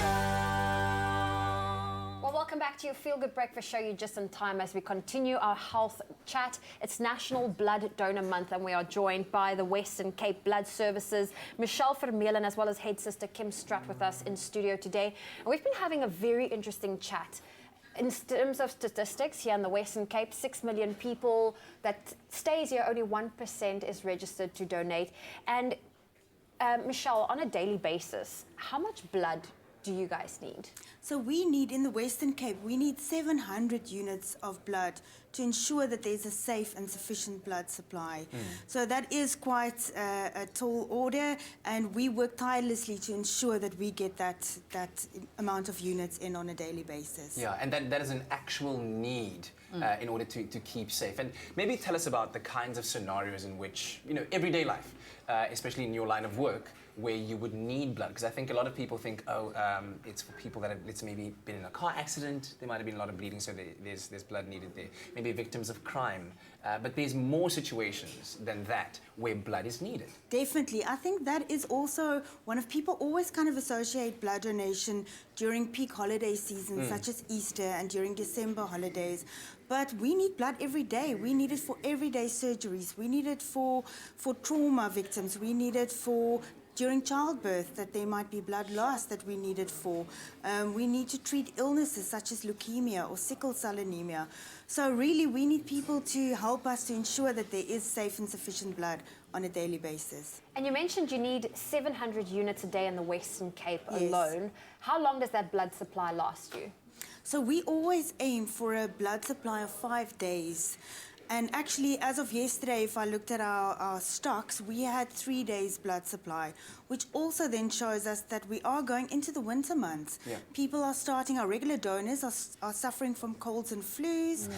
So we are appealing to new donors to come forward and help us ensure that stock levels. It's holiday season, schools are closing on Friday, people are going away. So also the regular donation stations aren't as busy as what we would want them to be. Yeah. Currently, what is the Western Cape Blood Services kind of doing to put it out there to the public, to educate them, to inform them better, so that we do up the percentage from 1 perhaps to maybe 10? Well, we actually quite online, we're on social media quite a bit, and also on our website we actually can give people information on a daily basis. So if you know your blood type, and you can go in on our website and you can go check what is the blood stock for that specific day, and then you can also see if you that specific blood type, come forward, come and donate. What blood type do you need is the most in demand? Well, we always say we need all types of blood. So that's first off, we do need all types of blood. But then also interesting, definitely the O's. O blood is the universal blood group. So O negative, you'd be able to give blood to all the blood groups. And O positive, you'd be able to give to all the positive blood groups. Yeah. Talk to me about donation stations. Where are those? Where can we find them? Do you have an app? Do I need to Google Maps it? So it's actually quite easy in the Western Cape. You can visit our website, that's wcbs.org.za, and there you can click on where to donate blood, and you'd be able to find a centre. And then for the rest of South Africa, you can visit sanbs.org.za, and that's for the South African National Blood Service. Very interesting. And then Kim, who would you say, I mean, earlier we touched on if I want to go donate, we looked at the criteria. Who should rather stay home if that's something they were thinking of doing? I know you mentioned, when people have a cold, but does something like a lady that's, pregnant, menstruating, who should rather not donate? Okay, so obviously we need to collect safe, healthy blood, and therefore our donors need to be safe and healthy. So if you are feeling under the weather, you're going down with something, you've got a scratchy throat, you're getting a cold or flu, then obviously you can't donate because you're brewing some kind of infection which you can quite easily pass on through your blood. There are a lot of times where you may not be able to donate blood for a while, but not forever. So some operations, some medication, some illnesses. You can donate during your period as long as you're feeling absolutely well and you pass the hemoglobin test. every one of our clinics is manned by a sister, and if you're not sure if your condition or your medication allows you to donate blood, you can always pop in, or our website allows you to ask questions and we can tell you. But some chronic illnesses, like as Michelle mentioned, the cancers, the leukemias, you can't donate. Some infectious diseases like hepatitis, HIV, obviously you can't donate. And you were talking about travel. Yes, travel. So if you've traveled to some areas, depending on what's there, if it's a malaria prevalent area or country, or if it's Ebola, or if it's Zika virus, there may be a temporary time where you can't donate. Yeah, all a measure to ensure safety for all Yes. included in that process. As we continue to discover more about this National Blood Donor Month with our two nurses here. Thank you very much for joining us. We're going to ask you to stay here with us a little while longer because we need to learn a lot more. There's a glass and a half in everyone. Right, so here at your Feel Good Breakfast Show, we're all about the feel good vibes. We also do know that most people want to be more generous, but it's not always easy. It's sometimes hard to find ways, and generosity is the habit of giving without expecting anything in return. Now, Cadbury Dairy Milk is tapping into this idea to shed light on the fact that millions of orphans sadly don't get to experience some of the smallest joys, something as simple as a toy to play with. Now, enter the Little Generosity Shop where you can help out. And this morning, we got Riyad Musa in the house. Riyad, welcome. Hi, hi, hi. I see you've brought Nala with you this morning. Is that the correct name? It's my daughter's favorite toy. Yeah. And she's decided to donate it to someone who's less fortunate than her. What joy has this toy brought you guys in the Musa household? No, I've seen her just completely connect to the toy. And she used to sleep sort of every night with her, couldn't fall asleep without Nala. She doesn't know I'm donating it. Is she watching now? Yes. So she'll feel good about it, knowing where it's going. You know, she'll be okay. Maybe a couple of sleepless nights. She gets enough toys, you know. You see, and it's about sharing. If you've got abundance, just sharing. She needs to learn that she needs to give away and not be so privileged. Yeah, yeah. She needs to know this. Yeah, well, absolutely. She needs to learn the lesson now. Learn it right now. But Riyad, on a serious note, what is Say bye to Nala. Bye, Nala. Nala's going to a really nice place to make other kids really happy. No, I'm kidding. She's happy too. Okay, I'm glad. I was getting a bit worried and uncomfortable. But tell me, I'm sure there's like a tear streaming down her face at the moment. Because of the love. But tell me, what's your message of positivity and hope that you want to share to the child that's going to receive this? No, it's we hope you enjoy it. It brought my daughter lots and lots of joy and lots and lots of comfortable nights. Yeah. And also that daddy didn't have to lie next to the baby you know, for hours and hours and hours because this toy gave me a little bit of freedom. Yeah. You know, we hope you enjoy it. Nice. Well, we're going to strike a deal. You're donating the toy, and I am going to offer you a chocolate in return. Which one would you like? I would like a whole nut. Whole nut, okay? Whole nut for that not so nice guy, Dr. Riyad Musa. How it's going to work is you're going to throw Nala into the Little Generosity Shop, and someone who needs it is going to get it, and it's going to make them feel so good. Say bye for the last time. Let's go. Chocolate's waiting. Well done, Riyad Musa. And here's a whole nut chocolate for you. Thank you. And I'm not giving you the chocolate because you need to learn. Sure. I'm going to eat it in front of you. Not so nice dad as well. And I lick my... Listen, Cadbury Dairy Milk, they are tapping into this and bringing the Little Generosity Shop to Johannesburg, Durban, and Cape Town. So join them in spreading the generosity and donate a toy, or visit www.cadburyglassandahaf.co.za for more information. Also, you can follow them on Facebook at Cadbury Dairy Milk SA or at Cadbury_SA on Twitter and Instagram with the hashtags #glassandahaf and #the Little Generosity Shop to keep up to date on how and where you can donate your pre-loved toys. Let's go share the chocolate. I will. There's a glass and a half in everyone. Oh, well, you're just in time for our final health segment for this morning. We are joined by Western Cape Blood Services, Michelle Vermeulen, and Head Medical Sister Kim Strutt with us in studio. And of course, it is National Blood Donor Month. We've had a very interesting chat around the stats and also who can donate, who can't donate. And I think it's also very important for us to, really just make sure that people understand the importance of donating blood, and then blood really is one of the most precious gifts you can give another person. Yeah. So with that said, we are in the winter months. As you've clearly stated, there's a greater need during the winter months. So what is happening at the Western Cape Blood Services to promote the message, to inform people? Is there a campaign that you have running right now?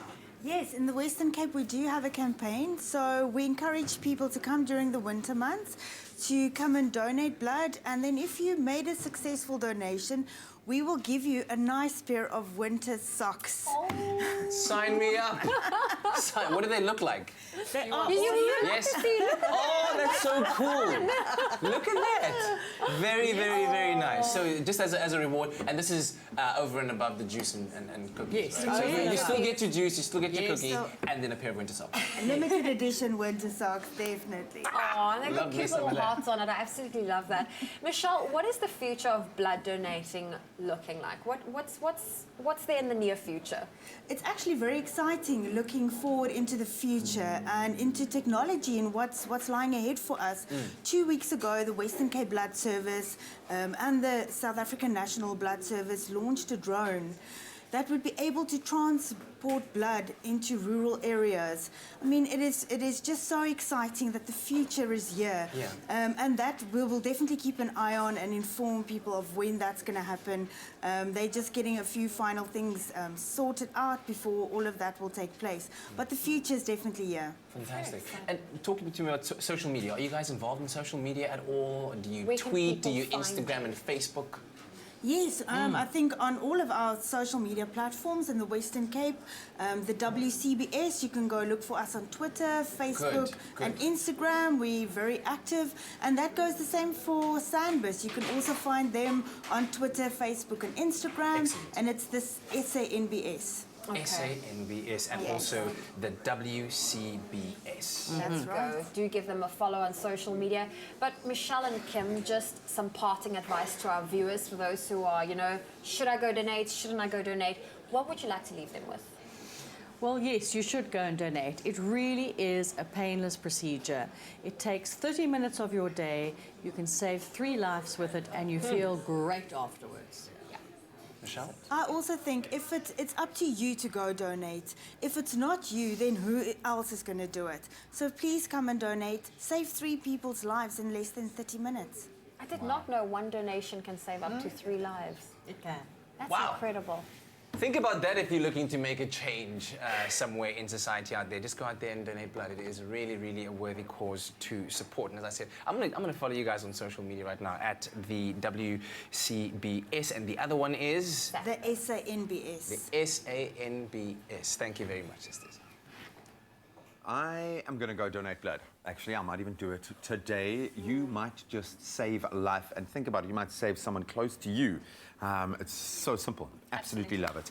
So we've got Riyad Musa in the house. He is the coolest guy. He's so funny. But I wonder, is he a funny dad? Do you think he makes his kids laugh? Do you think his kids find him funny? I think so. I think that the rest of the world finds him funny, and the kids are like, really? No. So we're going to find out the A to Z of dadding with Riyad Musa when we return after the break.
It's my feel-good breakfast show.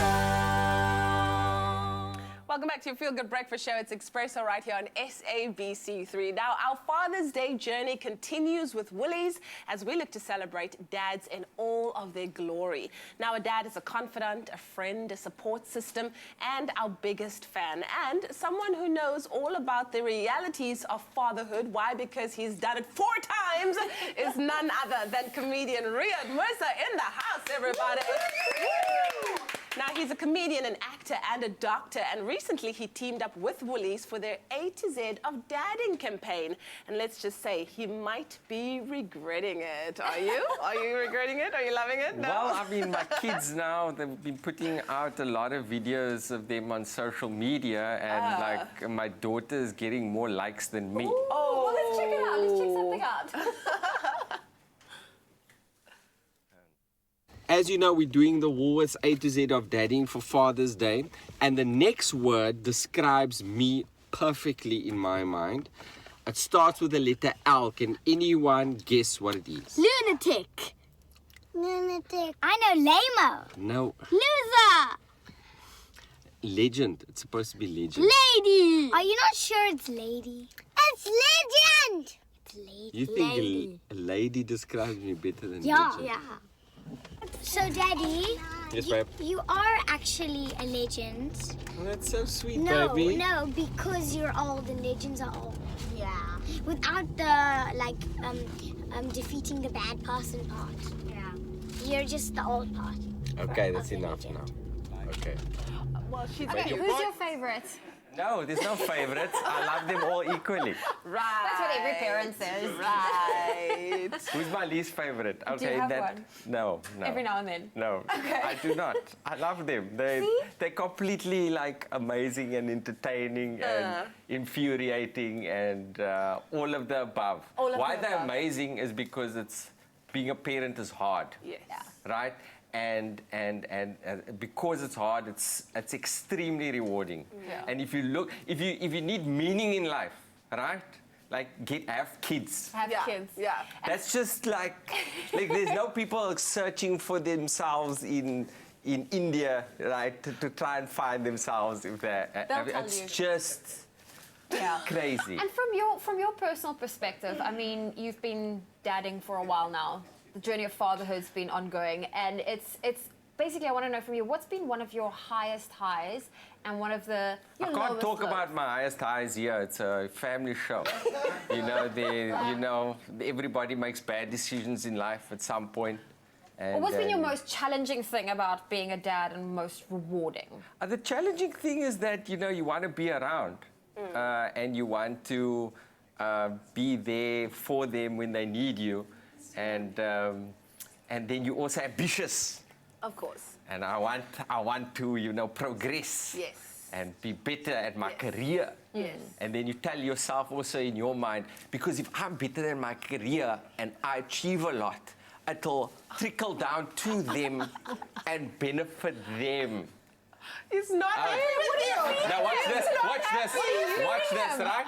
Okay, I thought I'm good at it. But this guy, I'm using all my tricks, And he right? And then what happens is you didn't see, I gave it to my the 4-year-old, my son, and the baby took it. Just proper wow. traitor. You are winning at dadding. How do you juggle it all? How do you make sure that you stay balanced? Because, like you said, you're trying to be a good dad. You're trying to pay the bills. Substances.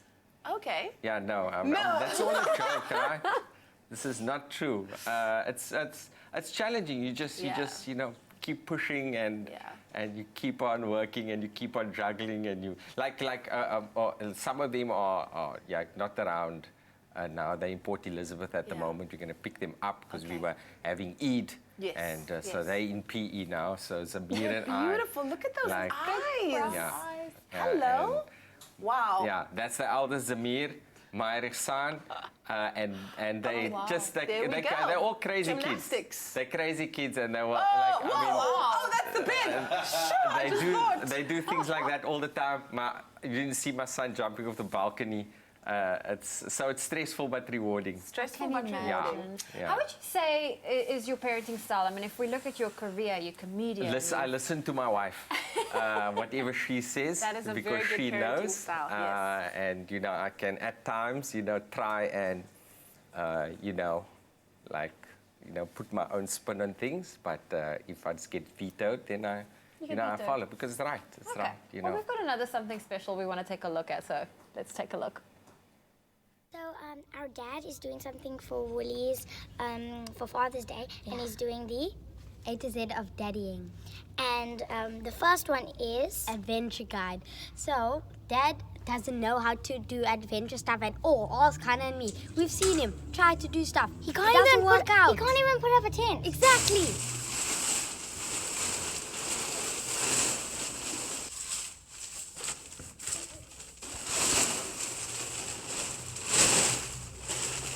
What's he looking inside it for? You can't do this. Oh. No. I'm not filming. I'm not filming. It's not easy to put up those things. It's Being challenging. outdoorsy. Why do I feel I like had you've to got practice a tennis court in your because, backyard? There is Must be nice. It's a communal thing. Living your best life out It's there. a communal thing, but that's why I don't know how to do that. So I was practicing Yeah. for us going like camping and stuff, and it helped a little bit. It only took me like 70 minutes to put it out. You should let your kids so I do think it. that's an I'm average. pretty sure they can do it like this. Much quicker than I can. Yeah. I know that we didn't want to touch on this in the beginning, but I just Okay. feel like we have to. In Mhm. order of favorites, ranking from 4 to Why are 1. you doing this? 4th being least favorite, 1 being your No. most favorite. Rank them. Come on. No. You know, it's healthy competition. No. I feel like you're afraid. Yes, I am. You're the dad. Do not be afraid. No. Coming in at number 4, we have No, they're all perfect. number 3. They're all Number 2. They're all my least favorite. How about that? I regret having them. He does not. Does anybody want my kids? We've done a proper promo of them over here now. Like, I'll start the bidding now. Look at that. Just DM me. You're going to throw in the ghost. She would definitely be at number 1 for me, but I love girls. I'm exploiting them for financial gain. That's the only reason. At this point... And it's working. Yeah, at this point, like, I mean, wow. I don't mind. You know, I've got 4 kids. If I had 1, I wouldn't have. Yeah. But 4, I don't mind. Could I if ask you? This was like sort of another sort of country, you know, in the East. They'd be working in like a shoe factory right now, you know, assembling like technological parts. I don't feel bad about it. Yeah. Because, you know, we all support the family, we support each other. I mean agree. it, right? Are you going to stop at 4, though? Are you going to stop at 4? Because I No. feel like you're the kind of No. guy that'll just go on. I need to go on.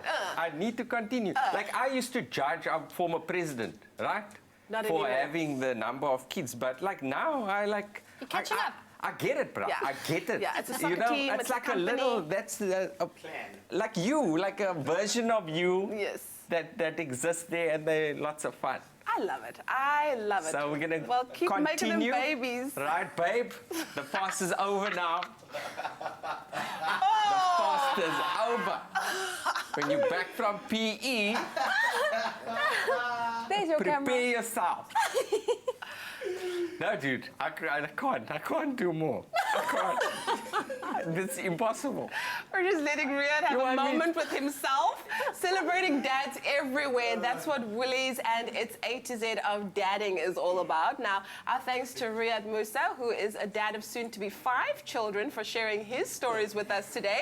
And if you would like to recognize your dad this Father's Day, whoever that may be, why don't you stop over at Woolworths Gifting in-store, online, or at woolworths.co.za, and you can do so with the Woolies app as well. That's right. And also, you can also head on over to the Expresso Facebook page for a link to shop now. We're making it nice and easy for you, and to make your gift even more special, visit Woolworths, Sandton, Eastgate, Gateway, or Canal Walk stores on June 15th and 16th for bespoke personalization, engraving, and wrapping. And from customization to competition, it's also your turn to win one of 3 Woolworths vouchers to shop for Father's Day gifting, and that's valued at 1,000 Rand each. Now, to enter, reply to the competition post on our Expresso Facebook page and tell us why your dad's your hero. The competition will close this coming Thursday at 9 a.m. and those T's and C's, they're available and can be found on our website at expressoshow.com. Sasco, baking together since 1930.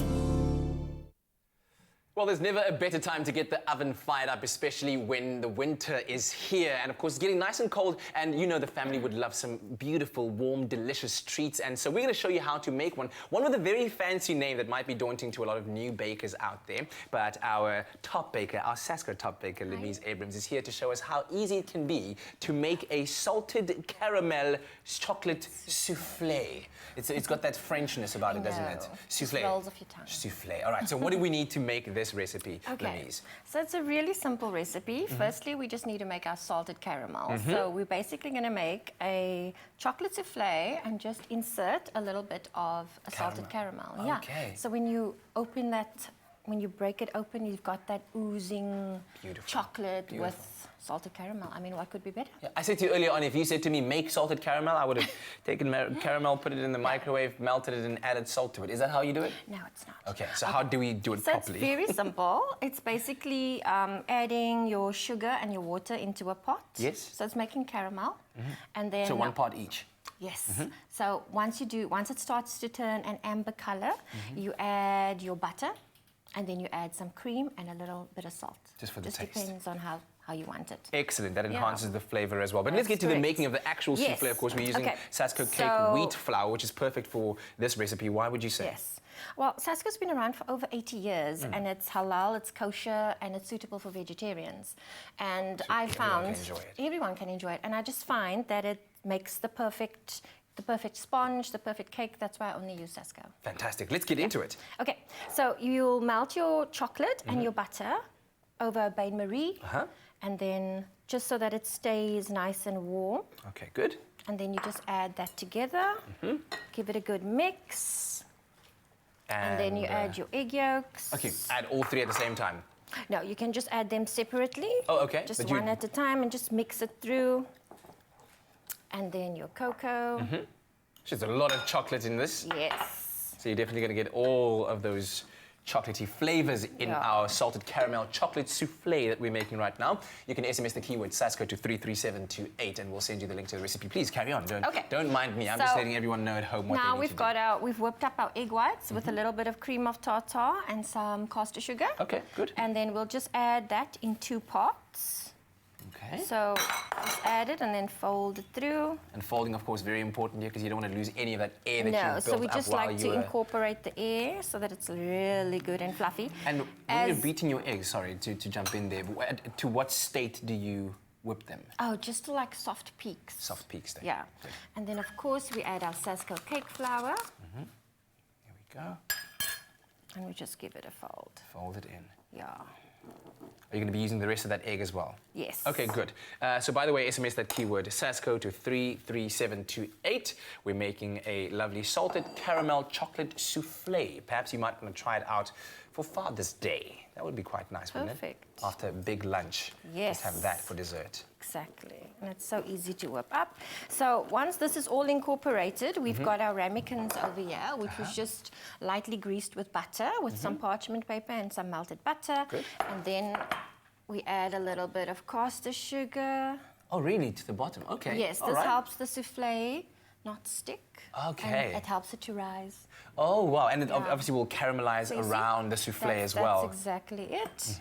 So we'll just add some of this. Just do it like 3/4 way full. Because it's still going to rise. It's going to rise, that's correct. And bake it for 15 minutes at 180 degrees, and voila. What about the salted caramel? When does that go in? Sorry. Oh, I was like, we made this beautiful salted caramel. How do we just desert it like that? I'm so sorry, yes. So we'll just take the salted caramel and so you give it a inject it into the good center. squeeze. Oh, there we go. Lovely stuff. All right. Well, let's quickly show you at home how to make this easy salted caramel chocolate souffle. There's never a better time to fire up the oven than when the weather gets colder. Winter is the perfect time of the year to hone your baking skills. So why not try the Sasco salted caramel chocolate souffle recipe? To get started with this winter treat, begin with your salted caramel. Add 1/3 of a cup of water and 3/4 of a cup of caster sugar to a heated pot. Cook for 5 minutes. Then add 50 grams of butter and stir to combine. Next, add 1/4 of a cup of cream, 1 teaspoon of salt, and stir to combine and allow to cool. For the souffle, melt 150 grams of dark chocolate over a bain-marie. Then add 150 grams of butter and stir until incorporated. Next, whip 3 egg whites and add to the chocolate mixture. Fold together. Add a 1/2 cup of Sasco cake wheat flour and 50 grams of cocoa powder to a sieve. Sift into the bowl. Fold together and fold in 3 egg yolks.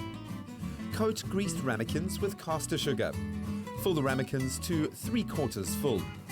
Pipe the salted caramel into the center. Bake at 180 degrees Celsius for 15 minutes. Top with whipped cream and dust with cocoa powder. No one is going to argue with this fluffy combination of chocolate and salted caramel. A dream in a dish thanks to Sasco. So SMS the keyword Sasco to 33728. We'll send you a link to the recipe as well as the ingredients list so you can make your own salted caramel chocolate souffle. Okay, we have to cut it open. Yes, we do. We have to see what it looks like. Okay. Please do the honors. Here we go. I hope it's still warm enough. Oh, there we go. It's inside. There we go. There's a little bit of ooze. Lovely, lovely stuff. Oh. Do you want to try? Sasco, baking together since 1930. Of course, we couldn't have made this without me tasting it. I had to just get a little piece of that. I see a nice and thick sponge there. Beautiful, moist. Oh, caramelized around it there. Chocolatey, cacao. What could you want? Brilliant. Thank you very much. It's a pleasure. On that note, we'll take a quick break. Have another piece.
It's my feel-good breakfast show. So, you know, it's a Tuesday. You're live with Expresso, but a Tuesday means one thing. A Tuesday means one thing. It is Tuesday Tunes. Yeah. Head over to our Expresso Morning Show Facebook page. Signature SA are ready to throw it down. Help them decide which song to close the show up with, man. The votes are coming through fast and thick. Still lots more feel-good coming your way. We're going to hook you up with what's happening on the roads, the weather as well, and that performance by Signature SA. Right now, though, Leanne Williams with the news. Thank you so much, Team. In the national news this morning, the Commission of Inquiry into State Capture is to appoint a task team to investigate Parliament for its failure to prevent the looting of taxpayers' money. Chairperson of the 9th SA AIDS Conference being held at the Durban ICC, Professor Refilwe Paswana Mafuya, has called on international funders to bring HIV and AIDS back on the funding agenda. She says since the introduction of ARVs, international funding has decreased. On the international front, some 100 people have been killed in an attack on a village in central Mali inhabited by the Dogon ethnic group. London Zoo yesterday defended the return of late-night parties among the animals. A petition calling for the event's cancellation and garnered more than 100,000 signatures, citing problems in the past, such as someone pouring beer on a tiger, music blaring, and drinks flowing. And then finally, Cape Town firefighter Arlene Ware has become the first woman to fill a position at operations level in the city's fire service since its establishment in 1845. Appointed as the operations head in District West in the city, she has quite a few hotspots under her command, such as key stations which cover the Table Mountain Range, industrial areas, and the Cape Town train station. Ware, originally from Mitchell's Plain, joined the Fire and Rescue Service in 1996, giving up her desk job at the private sector to pursue her passion of serving others. Ware says it's been a long road, but she hoped her achievements would inspire other young women to become firefighters.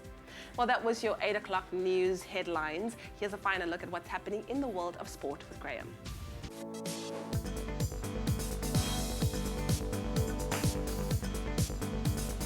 Well, I don't know if we should be celebrating this, but we do. In the Cricket World Cup match between South Africa and the West Indies ended with no results as the match was abandoned due to persistent rain in Southampton yesterday, but it does give the Proteas 1 point.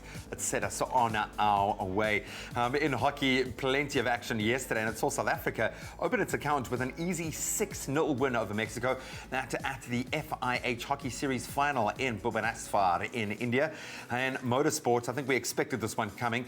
Team Ferrari has appealed against the 5-second penalty that ultimately cost Sebastian Vettel the race win at the Canadian Grand Prix on Sunday.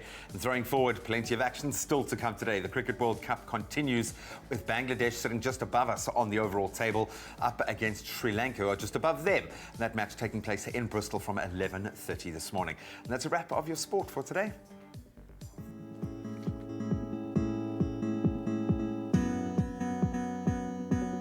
Well, here's a final look at the roads in KwaZulu-Natal. Durban North, there's currently an accident. It's on the N2 southbound before the Eerbeek-Klute interchange, and 2 lanes are currently obstructed, so please approach with caution and allow for some extra travel time.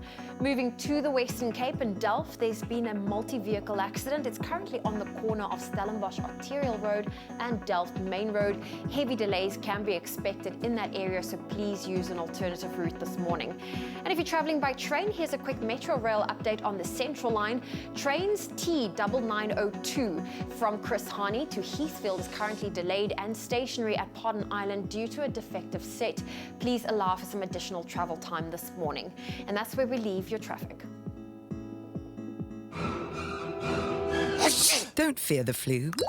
Boost your immune system with Effaflu C Immune Booster by Pharmadynamics. Effective, affordable healthcare. Thanks so much, Zoe Brown. Now, we did ask you to send us your beautiful sunrise pictures, and you did. So a quick thank you to Corel Titus for your beautiful sunrise picture that you sent through from Katu, the land of iron ore out in the Northern Cape, as well as Leon Fenter for your amazing sunrise picture from Sea Park out in KwaZulu-Natal. Let's take a final look at your temperatures across the country and set you up for the day. Polokwane starts off at 5. Your minimum and your maximum is 24. Mbombela, the highest temperatures in the country today. Your low is 8 with a high of 28. Pretoria 6 and 23.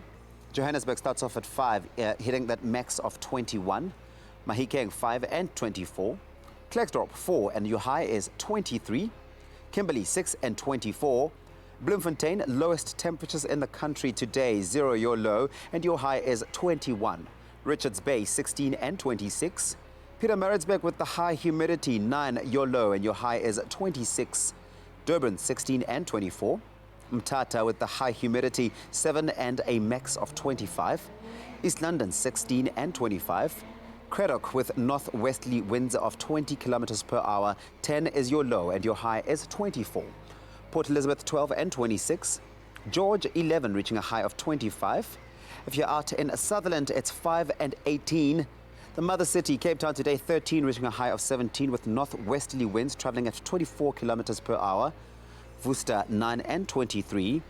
Springbok, cold start to the morning today. 4 is your low and your high is 24. And lastly, Uppington 8 with a max of 26. That's where we leave it for today. Remember, we want to see those beautiful sunrise pictures, so do send those through to us on Facebook using that hashtag Expresso Show. Thanks very much, Uncle Tabsy. Let's pick it up on a musical note, signature essay in the house, and we've stripped it down a little bit, taken away the vocals. Now it's just the band doing their thing, performing a piece called Joyful.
Wow, did you like that? Did you enjoy it? I'm always jealous of musicians. This song is called Joyful, eh? Yeah, it's beautiful. Feel stuff. joyful. Yeah. Great. Did you like that, Sis Princess? Yes. Very much. What's playing on your my selector? What are you playing right now on your? What's your favorite song right now, Sis Princess? I'll let you think about that. Riyadh, what are you playing right now on your selection? Hey, what's on your selection? It's no, I'm like, I don't listen. It just got out of the fast, and you're not supposed to listen to. Oh, okay. So now you can refresh your playlist. So it's all like Quran and stuff like that. That's cool. It That's is very, cool. very cool. Yeah. It is cool. You know what's also cool? Since Princess makes someone... I could recite something now. No, I would Maybe actually... you'll be inspired to convert. I would... It's not about that. I was trying to convert you into liking muffins, okay? Do you like muffins? Nobody has to be converted to liking muffins. Well, that's amazing because we've got fresh ones. You have to be converted to not. Well, and I'm trying to not. I'm trying to eat wow. And now you're doing Just this once. first. Just now, man. This is Princess, what do you have? I want it. I want the chocolate. Please bring him I want the fresh chocolate muffin. You know this stuff, right? They call it a muffin, but they call it a muffin because they're excuse to eat cake in the morning. Right? This is cake, bruh. And I want it. We're going to take a break. You're going to have some cake right now, No, then. I want that. Okay, it's coming your way. Moment in between with McAfee. See you after the break. Oh man, what a game!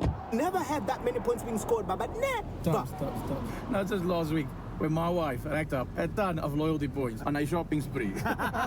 Your wife, she could be swapping you to Rugby World Cup 2019 in Japan with NetBank and MasterCard. Done. My man, so Ungchela with the NetBank MasterCard, you can swipe your way to the World Cup. Yo, now that's different. Money.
It's my feel-good breakfast show. Hey, welcome back. It's your feel-good breakfast show, Expresso. JP Sebastian joins us in studio. I clicked my fingers because you were like fidgeting, and I'm like, he's here. He's here. Wake up, Before we JP. went live, you were doing the worm. I don't know if you realised We are that. talking new movie trailers released. It was not the worm, it was excitement, it was the shoulder jiggle. And I mean, I had a look at the trailer of this one, Loose. It looks incredible. I mean, I And was just in the first couple of seconds, in, right? Yeah. It's got my attention. Well, So I looked at the cast of characters there. I mean, you've got Octavia Spencer in it, Calvin Harrison Jr. You already know the type of film Naomi that Naomi you're Watts for. is one of the greatest of all Do time. you know what I'm talking Tim about? Roth, shame you'll forgive him for the Sepp Blatter movie. I believe he just needed the money. But Octavia Spencer as well, powerhouse. And this, all that critics are saying, because this just played at Sundance Festival, is that just this movie's good enough just for the scene of her and Naomi Watts going to war with each other. Oh, wow. All So we're what watch- happens? All we're watching is basically just like a family drama. Yeah. But you can feel, I mean, Zoe, you saw a bit of the trailer, and with enough of the sound, the tension grows, and it's one of these slow burn type things. So Luce, who is this character, who you said the actor's name is Calvin Harrison Jr., who is really making his start in the big screen. He's this model student. Perfect athlete, perfect debater, society they character, even said perfect in the marks and all trailer, that if kind you of had stuff. to Google model student, his photo would pop He's up. the one. But you know, the thing about him is he really gives himself to the characters that he plays. He's still very new, right? And he's still very fresh. But every time I've seen him, he really gets in there. Okay, no, I haven't had the opportunity yet Not to some see. series. Okay, I don't watch much TV. But in this, he plays something. I don't know if he has taken a bit of a darker path, like possibly sinister. Is he the bad guy? Is he the good guy type thing? Because the character, while he's he's this perfect student. He was adopted by Naomi Watts and Tim Roth, this white couple from Eritrea, where he was a child soldier when he was 10. And so he's got all this pain in his past, and Octavia Spencer, his teacher, is like, this dude just wrote me an essay glorifying violence as a political tool. Oh, wow. And so then you start to wonder, is there a war? Does Octavia Spencer just have something against him? Or is there actually something that these parents need to worry about? Like the kid, he says right at the start of the trailer, he's like, my parents named me Luce because they couldn't say my name. So like the identity issues and that kind of stuff as well. Okay, then Fold in the movie. Wow, when does that come out here in South Africa? No date in SA just yet, but was at the Sundance Festival, and it's the kind of thing that there's enough buzz of people saying, just for that scene with Octavia Spencer and Naomi Watts, Oscars too, all around. Hey, maybe Tim Roth, hey, maybe Calvin Harrison Jr. as well. How so amazing. it will be a suit. Okay, let's move on over to Ford versus Ferrari. We may as well straight off the bat say Christian Bale lost like 30 kilograms to play this role because he was just Dick Cheney. He's always... Does he actually still exist? Who knows? Like one day he'll be required to play a dead person and you'll actually die for the role. He probably lived in a garage to play a car. Something, I don't know. But, immersion, JP. Dedication to the craft. Drank petrol. But this is a true story about the manufacturer Ford tried to buy Ferrari, and Ferrari was like, nah, you're not having our racing division. By the way, this is about Le Mans 24-hour. This is a race that's 5,000 kilometers long, 9,000 gear changes, an endurance thing that is happening this weekend, by the way. 15th of June is when the next one happens for 2019. So maybe, hey, sit down with your dad, sit down with your mom. She'll love it too. But Christian Bale, Matt Damon, and it's the story of this war between the two manufacturers. Looks beautifully shot. It's by the director of Logan, so it's perfectly competent, and yeah, it looks thrilling. Is it set in 1966? Yeah, 66. So it is the development of an iconic Ford. It's one of the most beautiful vehicles ever, the GT40, and how it went to war with being redesigned and pull back from the corporation and fight from the designers and that kind of thing. But I worry about, like, if you have such famous faces behind the thing, I hope that you get enough shots just of the vehicles. Yes, you do want to have that. Or is it just going to be like close-ups of these Oscar-worthy faces? When are we getting that here? That's November 22nd. But yeah, hey, like I said, the actual event is this weekend, which I'm excited about. 24-hour race. Insane. How exciting. Well, we just had a quick look at some of the movie trailers that's just been released. Of course, there are always hundreds coming out, or a couple. So JP always just brings us a little sneak peek of what to expect. But of course, he's not going anywhere. We've got a movie review still to get into. Can we get a sneak peek of the shoulder worm again? I need to learn it. Like, it was very exciting. Like, so this is called excitement, not shoulder worm. Have you not eaten something and you like do the little happy dance with your shoulder? It's like it happens. Coffee does that to Zoe. Alrighty, listen, we're hanging out once again with Riyad Musa, dad extraordinaire, comedian extraordinaire, actor par excellence. Nick Strelitz in the house as well. No, you are all of that and more. You know that, man. But listen, we have it on good authority that your grooming products at home were compromised. Yes. And we actually have evidence to show, and we want to share that with the nation, because that's what we do. We share it with the nation. Take a look at this. Share my pain, And we're going to be helping you out in a second. We're not just going to leave you hanging, but first we just have to revel in this moment. We have to. So, hi guys, welcome back to It's Hannah Musa, and today I'm going to be fixing this slime with my dad's toiletries. Zan, where's my hair and body wash? So I've got the Long Market Barber Hair and Body Wash. We've got the shaving foam. Okay, so let's just start. Really going to be for you. So you like pour some into a cup, and then you give it to your dad. And then you got some slimes. Anna? Okay, I love this fluffy slime. Yes. Anna? Yes. Anna? Yes. Anna, babe, did you take my toiletries? Anna? Ask Mahir. And did I mention how nice you look today?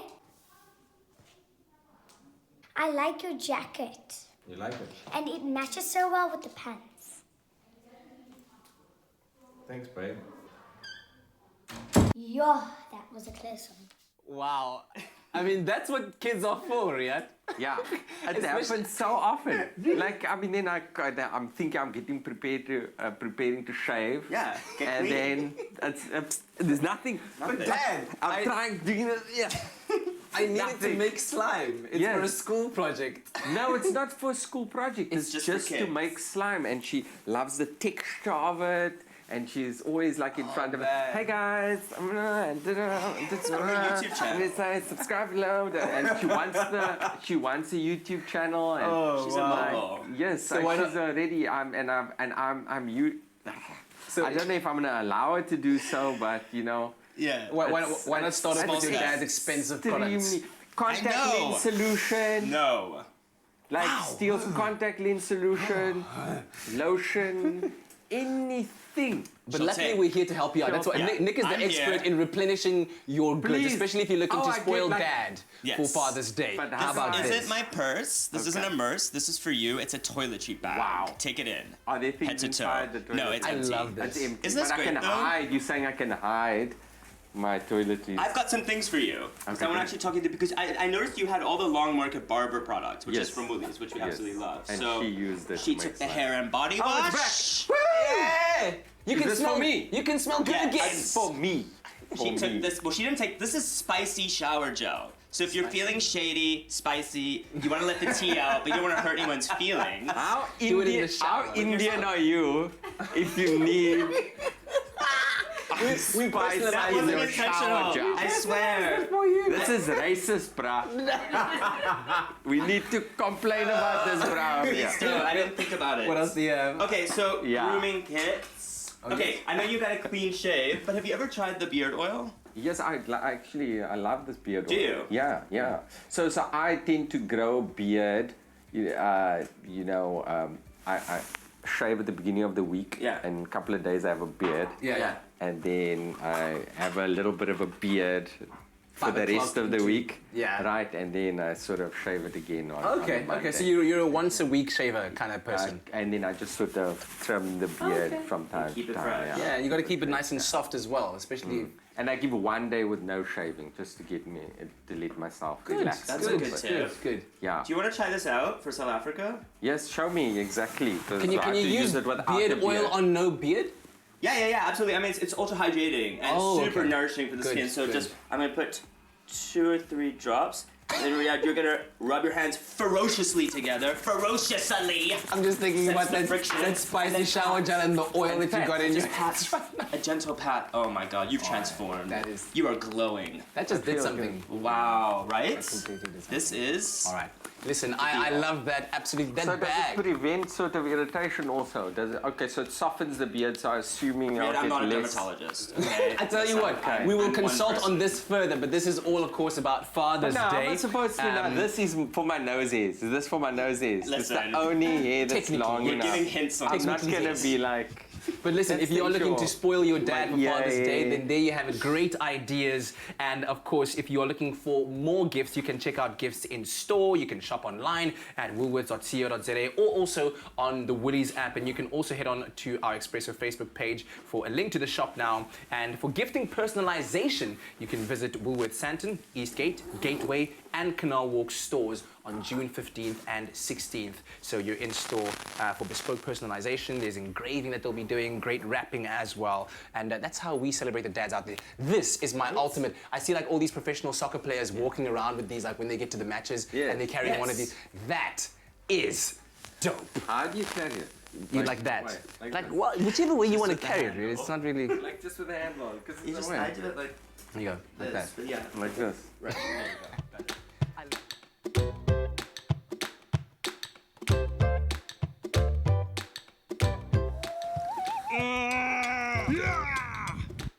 Bijou says I have to swim. I have to swim.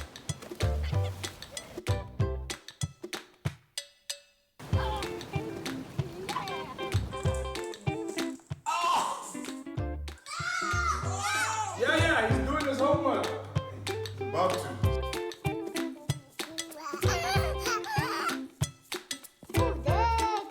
What's he looking excited for?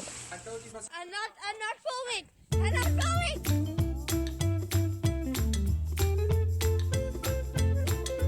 And the next word describes me perfectly. Lunatic. Lunatic.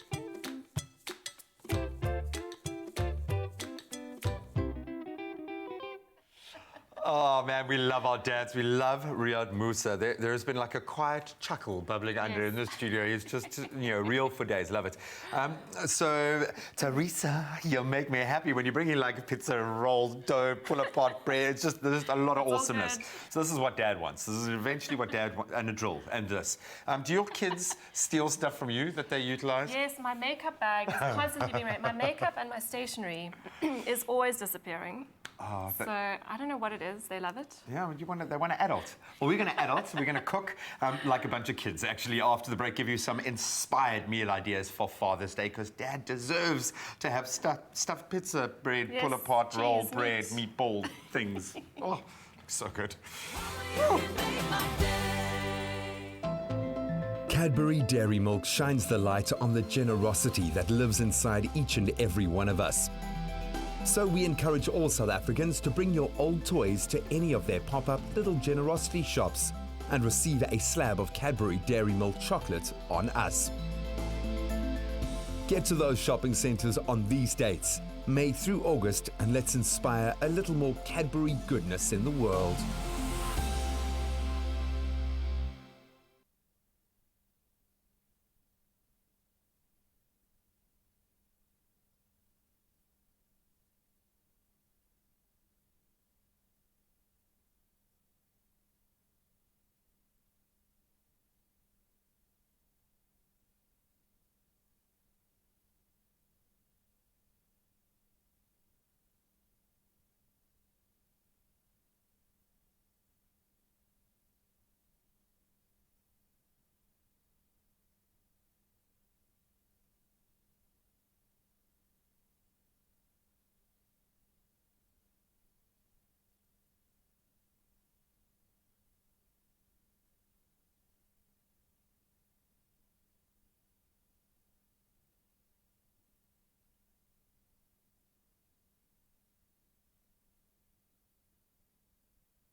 It's my feel-good breakfast show.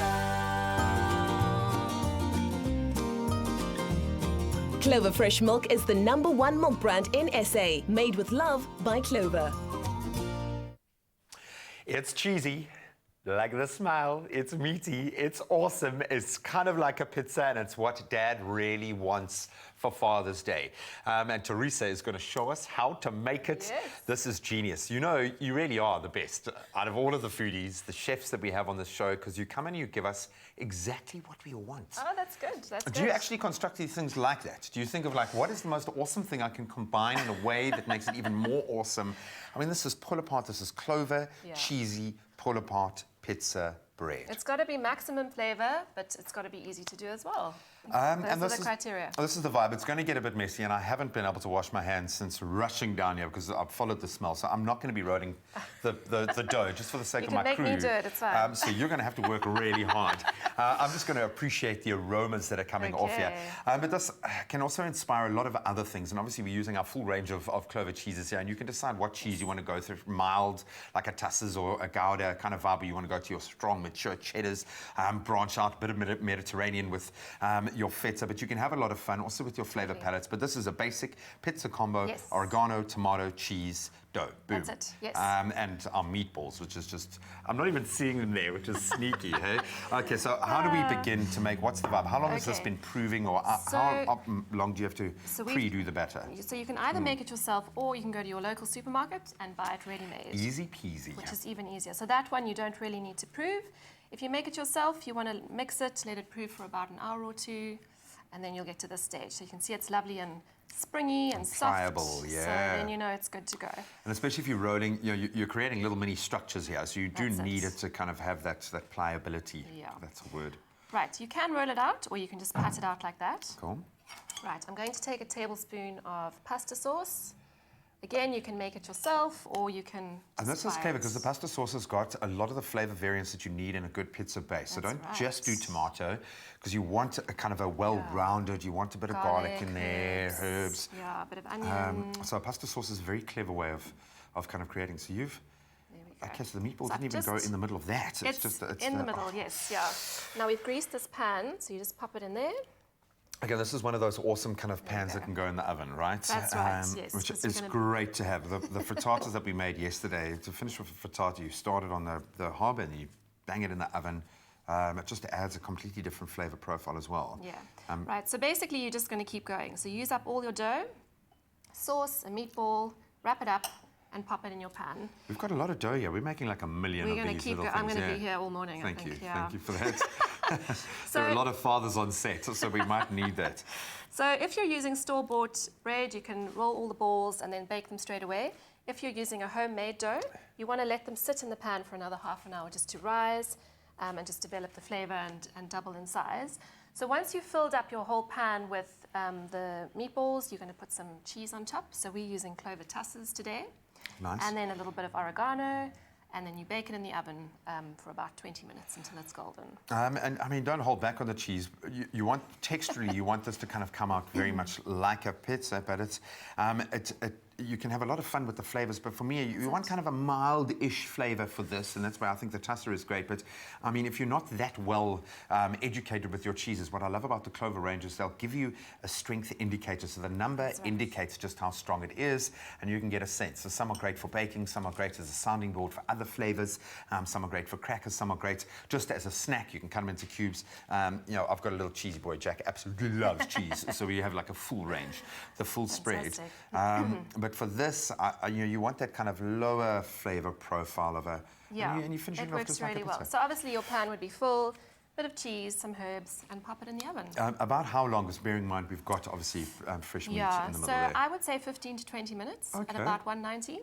Cool. And we're using that should do the trick. A nice lean beef, which will cook quite nicely. So let's dramatize this in pictures for you, take you through a blow by blow of how we got from this to that.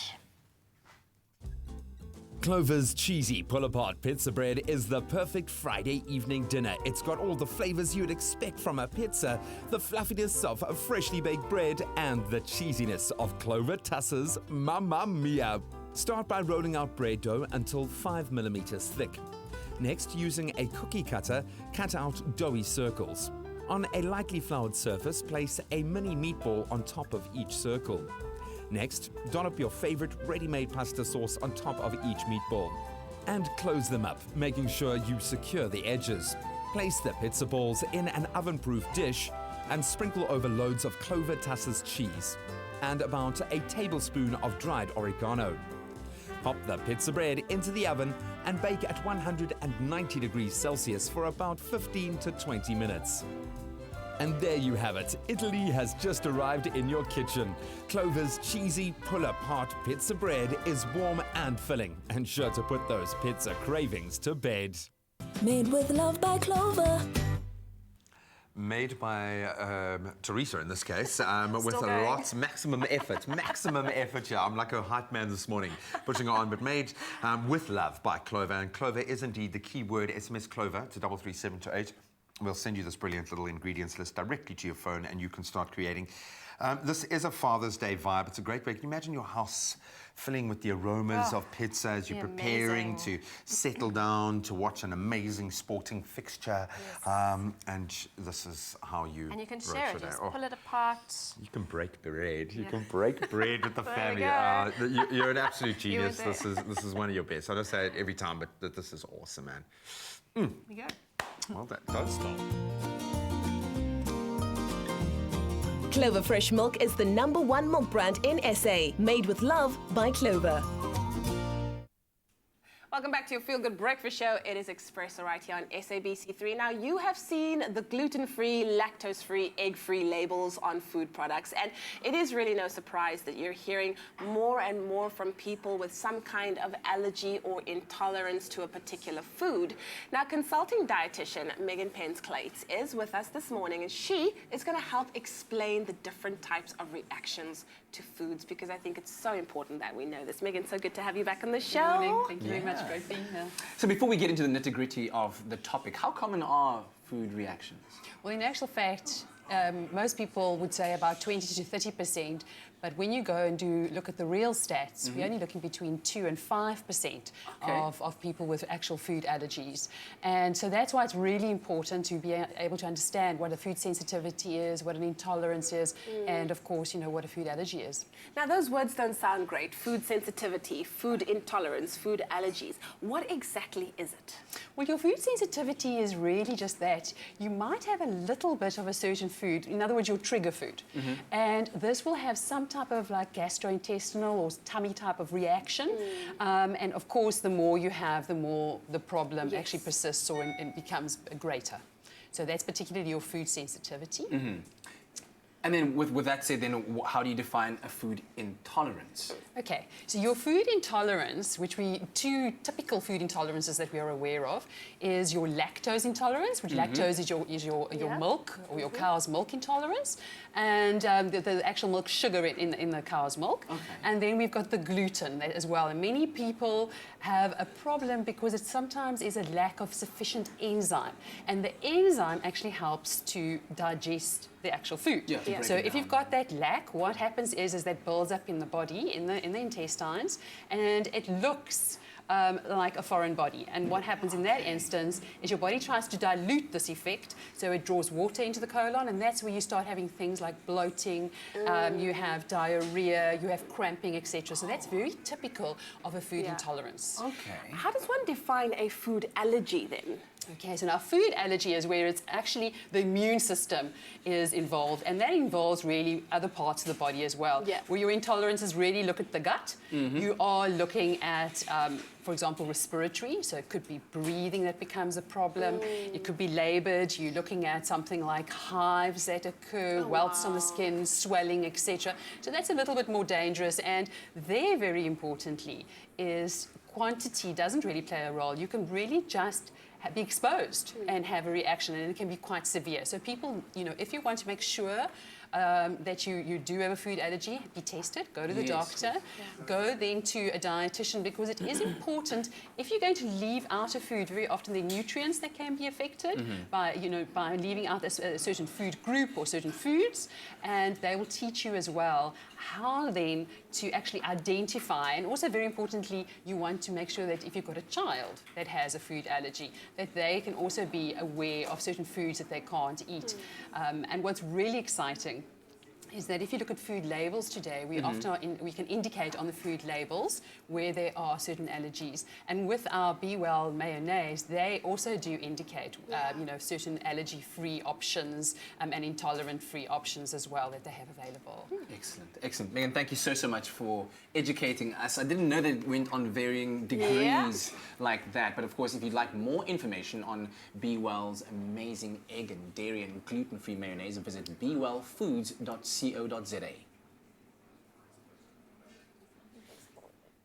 Oh, well, listen, we are, you know, about to take a quick break, and we were listening to them talking about all things. But we were talking about your food allergies. You've got some serious food allergies. I'm allergic to shellfish. So basically, like the best tasting thing on the planet. The thing that people will spend ridiculous amounts of money on. And you can't eat. I can't eat it. So it's anything, it's the iodine, actually. So like prawns, crayfish, all the things that people really love.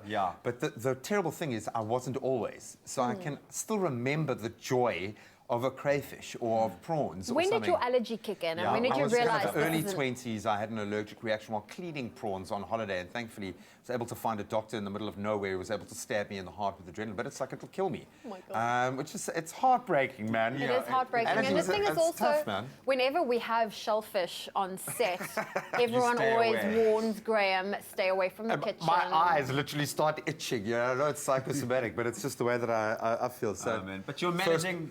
I'm managing all right. First world problems. By staying away. Such an important conversation. It's very interesting. Well, check out Be Well, because they are sharing that information in detail around how you can manage those allergies and make sure that you keep yourself alive. It's very important, I think. We're going to take a quick break. We'll see you in a bit. Stay alive.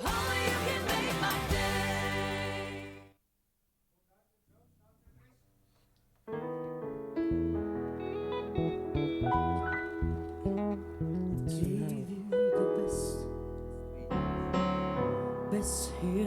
of my life, and I'll give you a woman who stood by your side through all your ups and downs, your rights and all your wrongs. And God knows there's been wrong. I should have been long gone, but when I made you that promise, for better or worse, I said I'll stay by your side and swallow my pride. But now you're asking me to understand, and I'm telling you I can't. Why should I care about your feelings when you don't give a damn about mine? Well, I don't want to know. I couldn't care less about your feelings. Don't you know? You should have cared more about mine, and I don't want to know. It really doesn't matter why you leave me. You should know. You really thrown away your life, and I won't sympathize. Oh no, you've hurt me for the last time. I've got no tears left to cry and say goodbye for all the love and memories. Yeah. It's my feel-good breakfast show. Welcome back to your Feel Good Breakfast Show. It's Expresso, and time for us to talk all things movies. Earlier, JP Sebastian joined us as we discussed the new movie trailers that's released, and now it's time to take a quick look at the movie The White Crow that's hitting theaters this coming weekend. And a lot of excitement if I just look at the picture, I look at the names. I've just got so fascinated looking at the preview, and I just wanted to Google everyone and find out more about the story. Yeah, I noticed you because the lead character, who is an actor named Oleg Ivanko, he plays Rudolf Nureyev, who is a real-life person who revolutionized ballet as we know it. What's really cool about the actor himself is that it's his first time acting, and in the world at the moment he's maybe top 3 for male ballerinas. I don't know a lot about ballet, but like I know that what this person does is amazing. He's the best. And his originality, we're talking now about the actor Oleg Ivanko. He is from Ukraine. The Ukraine, but in this he'll play Rudolf Nureyev, who is from the Soviet Union. So it's set during that time of the Cold War. But look, before we even get into the meat and potatoes of what that story is about, let's see that someone who is as masterful, as ingenious, as otherworldly as Rudolf Nureyev ever needed his first time at rehearsals. So here's a scene from The White Crow.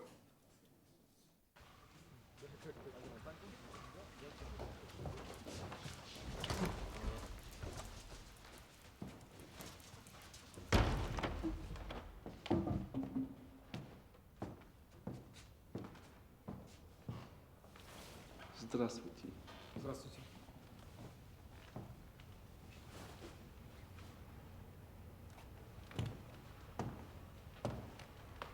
Вы Рудольф Нуреев? Да. А я Александр Иванович Пушкин. Вон там есть место.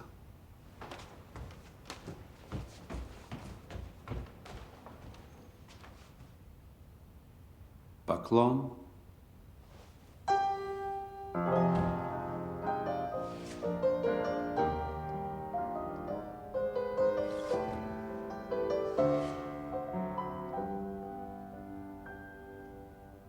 Все разогреты? Да. И мальчики, как всегда, 2 demi-plie и гран-пlie по всем позициям. Приготовились? Пожалуйста.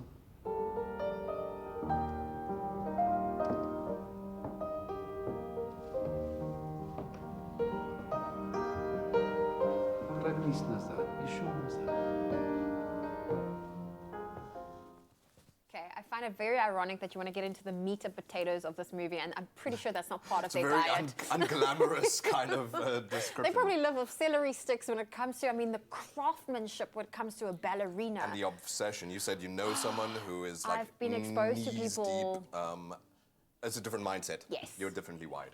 And Rudolf Nureyev had to be because, like I said, he changed the way ballet is done. One of the things that the movie points out is that he, in a way, said, well, why do women get to do all the jumps and all those kinds of things? Why do they get to do the very delicate stuff? And so he, to put it naively, feminized the man's role as well.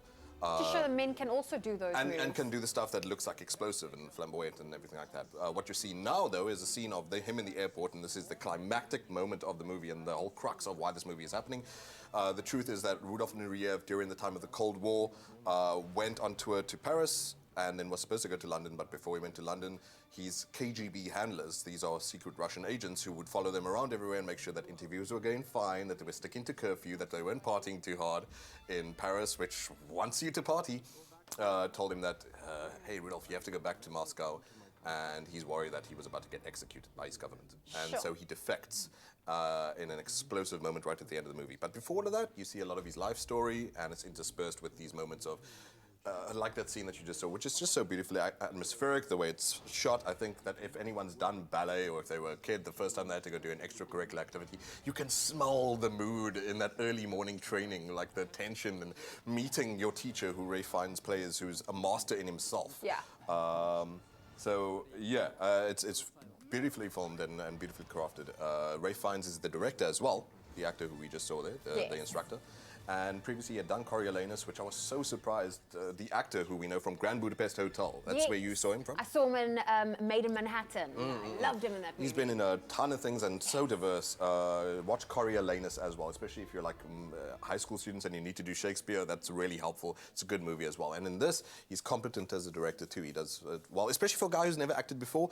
But what you can be especially grateful for is you're buying a movie ticket, but you're also getting to see one of the best ballerinas perform for you. So, hey. A masterpiece. And something we have to mention is also The White Crow is based on a true story. Yes. Okay, but we have another clip. Yeah, so why don't I just show you some ballet and why Oleg Ivanko is one of the best in the world. In my notes while I was writing about this movie, I wrote like 3 times, ballet is a miracle. That's all I could think. And so yeah, maybe you'll appreciate just a tidbit.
That was a proper teaser. It just makes me want to see more. And especially since you're watching there just before he's about to make the stage. And actually, unfortunately, the shot is very similar to in Black Swan, where she, whatever that. I'm not going to try and use the ballet term. I was going to say plonk out, but that's the way I walk, not the way they walk.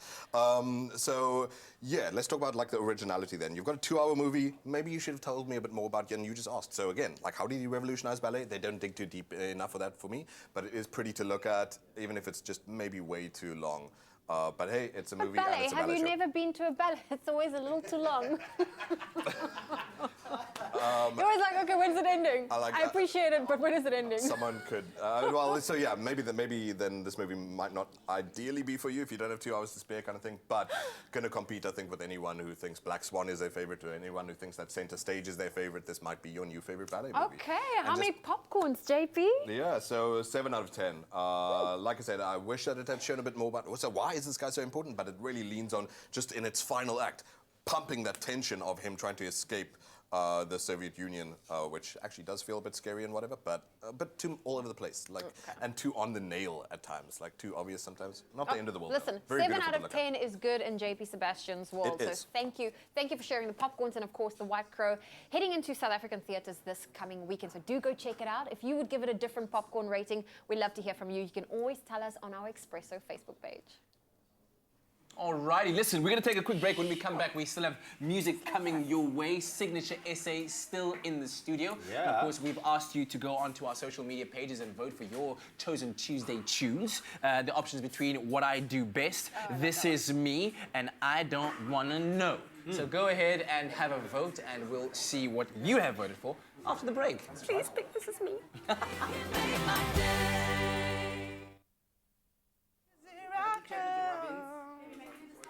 They're trying to get me to go to plays and things like that. I'll be so resistant, and you go and watch me like, wow, this is awesome. You're like, ooh, okay. This is That's good. This is me. I'm always just like, I always say to my sister, Morning, sir. How are you? Very, very well, thank you. How are you, young man? Good man, good man. But it was a beautiful, quiet moment that it was almost like an actor.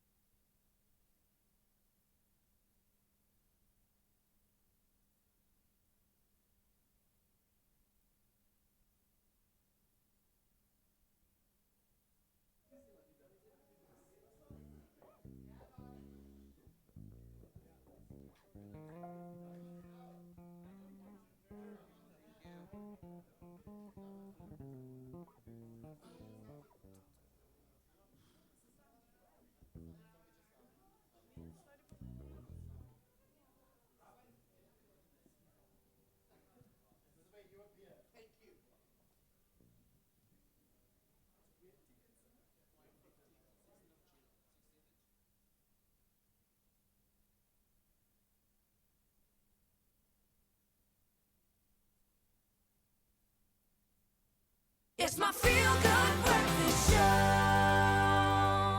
Welcome back to it. It is your feel-good breakfast show, Expresso. We're live right here on SABC3. What a feel-good morning it's been on this Tuesday. Thank you so much. You've made the right choice. You woke up on the right side of bed. You joined us. And it's time for us to reveal those Tuesday Tunes results. Exactly. Well, as you can see, our 3 options: What I Do Best by Salome, This Is Me by Keela Settle, and then Don't Want to Know by Salome is in the lead with 48%, beating out This Is Me with 29% and What I Do Best with 24%. It was a tough one. It was a tough. tough one. Oh, Signature SA. You got your work cut out for you. Let's go.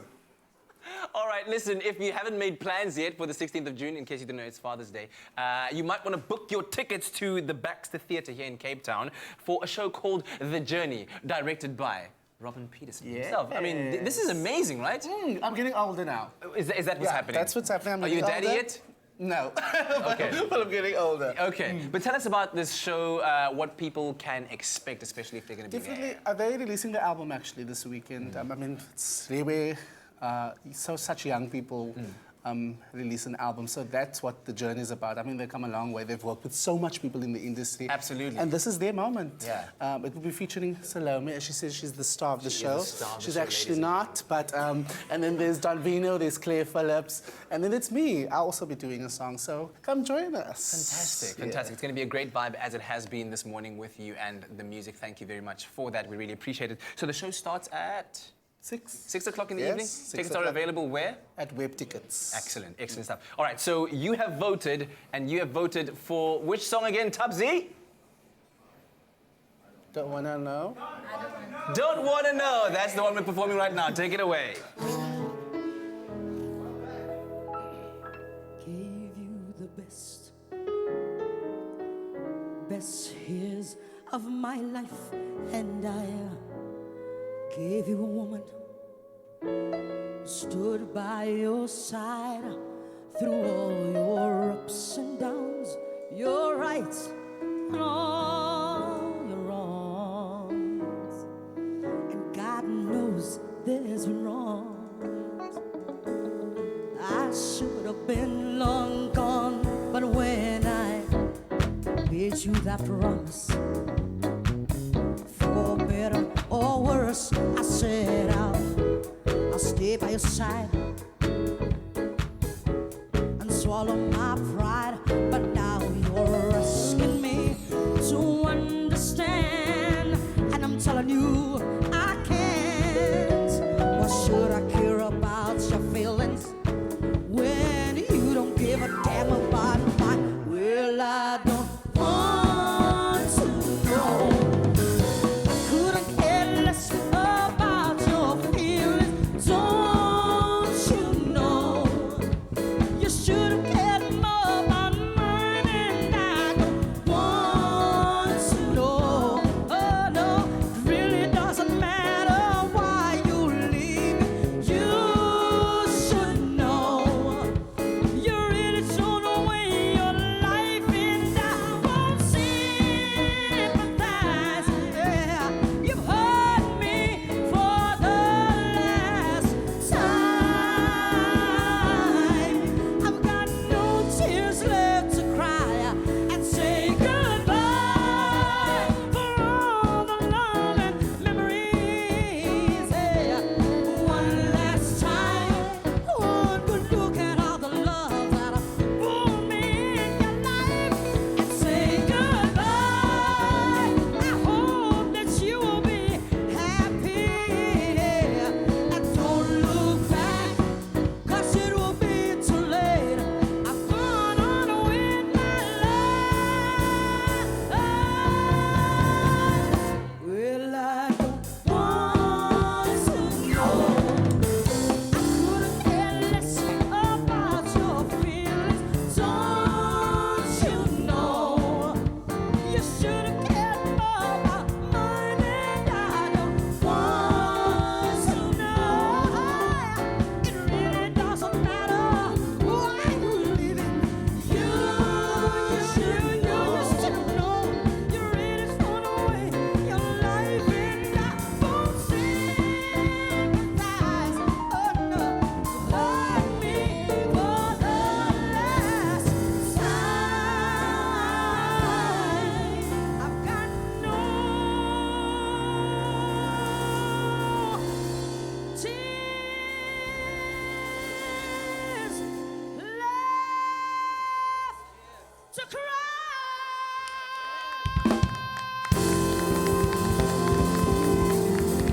Expresso Morning Show, made with love by Clover.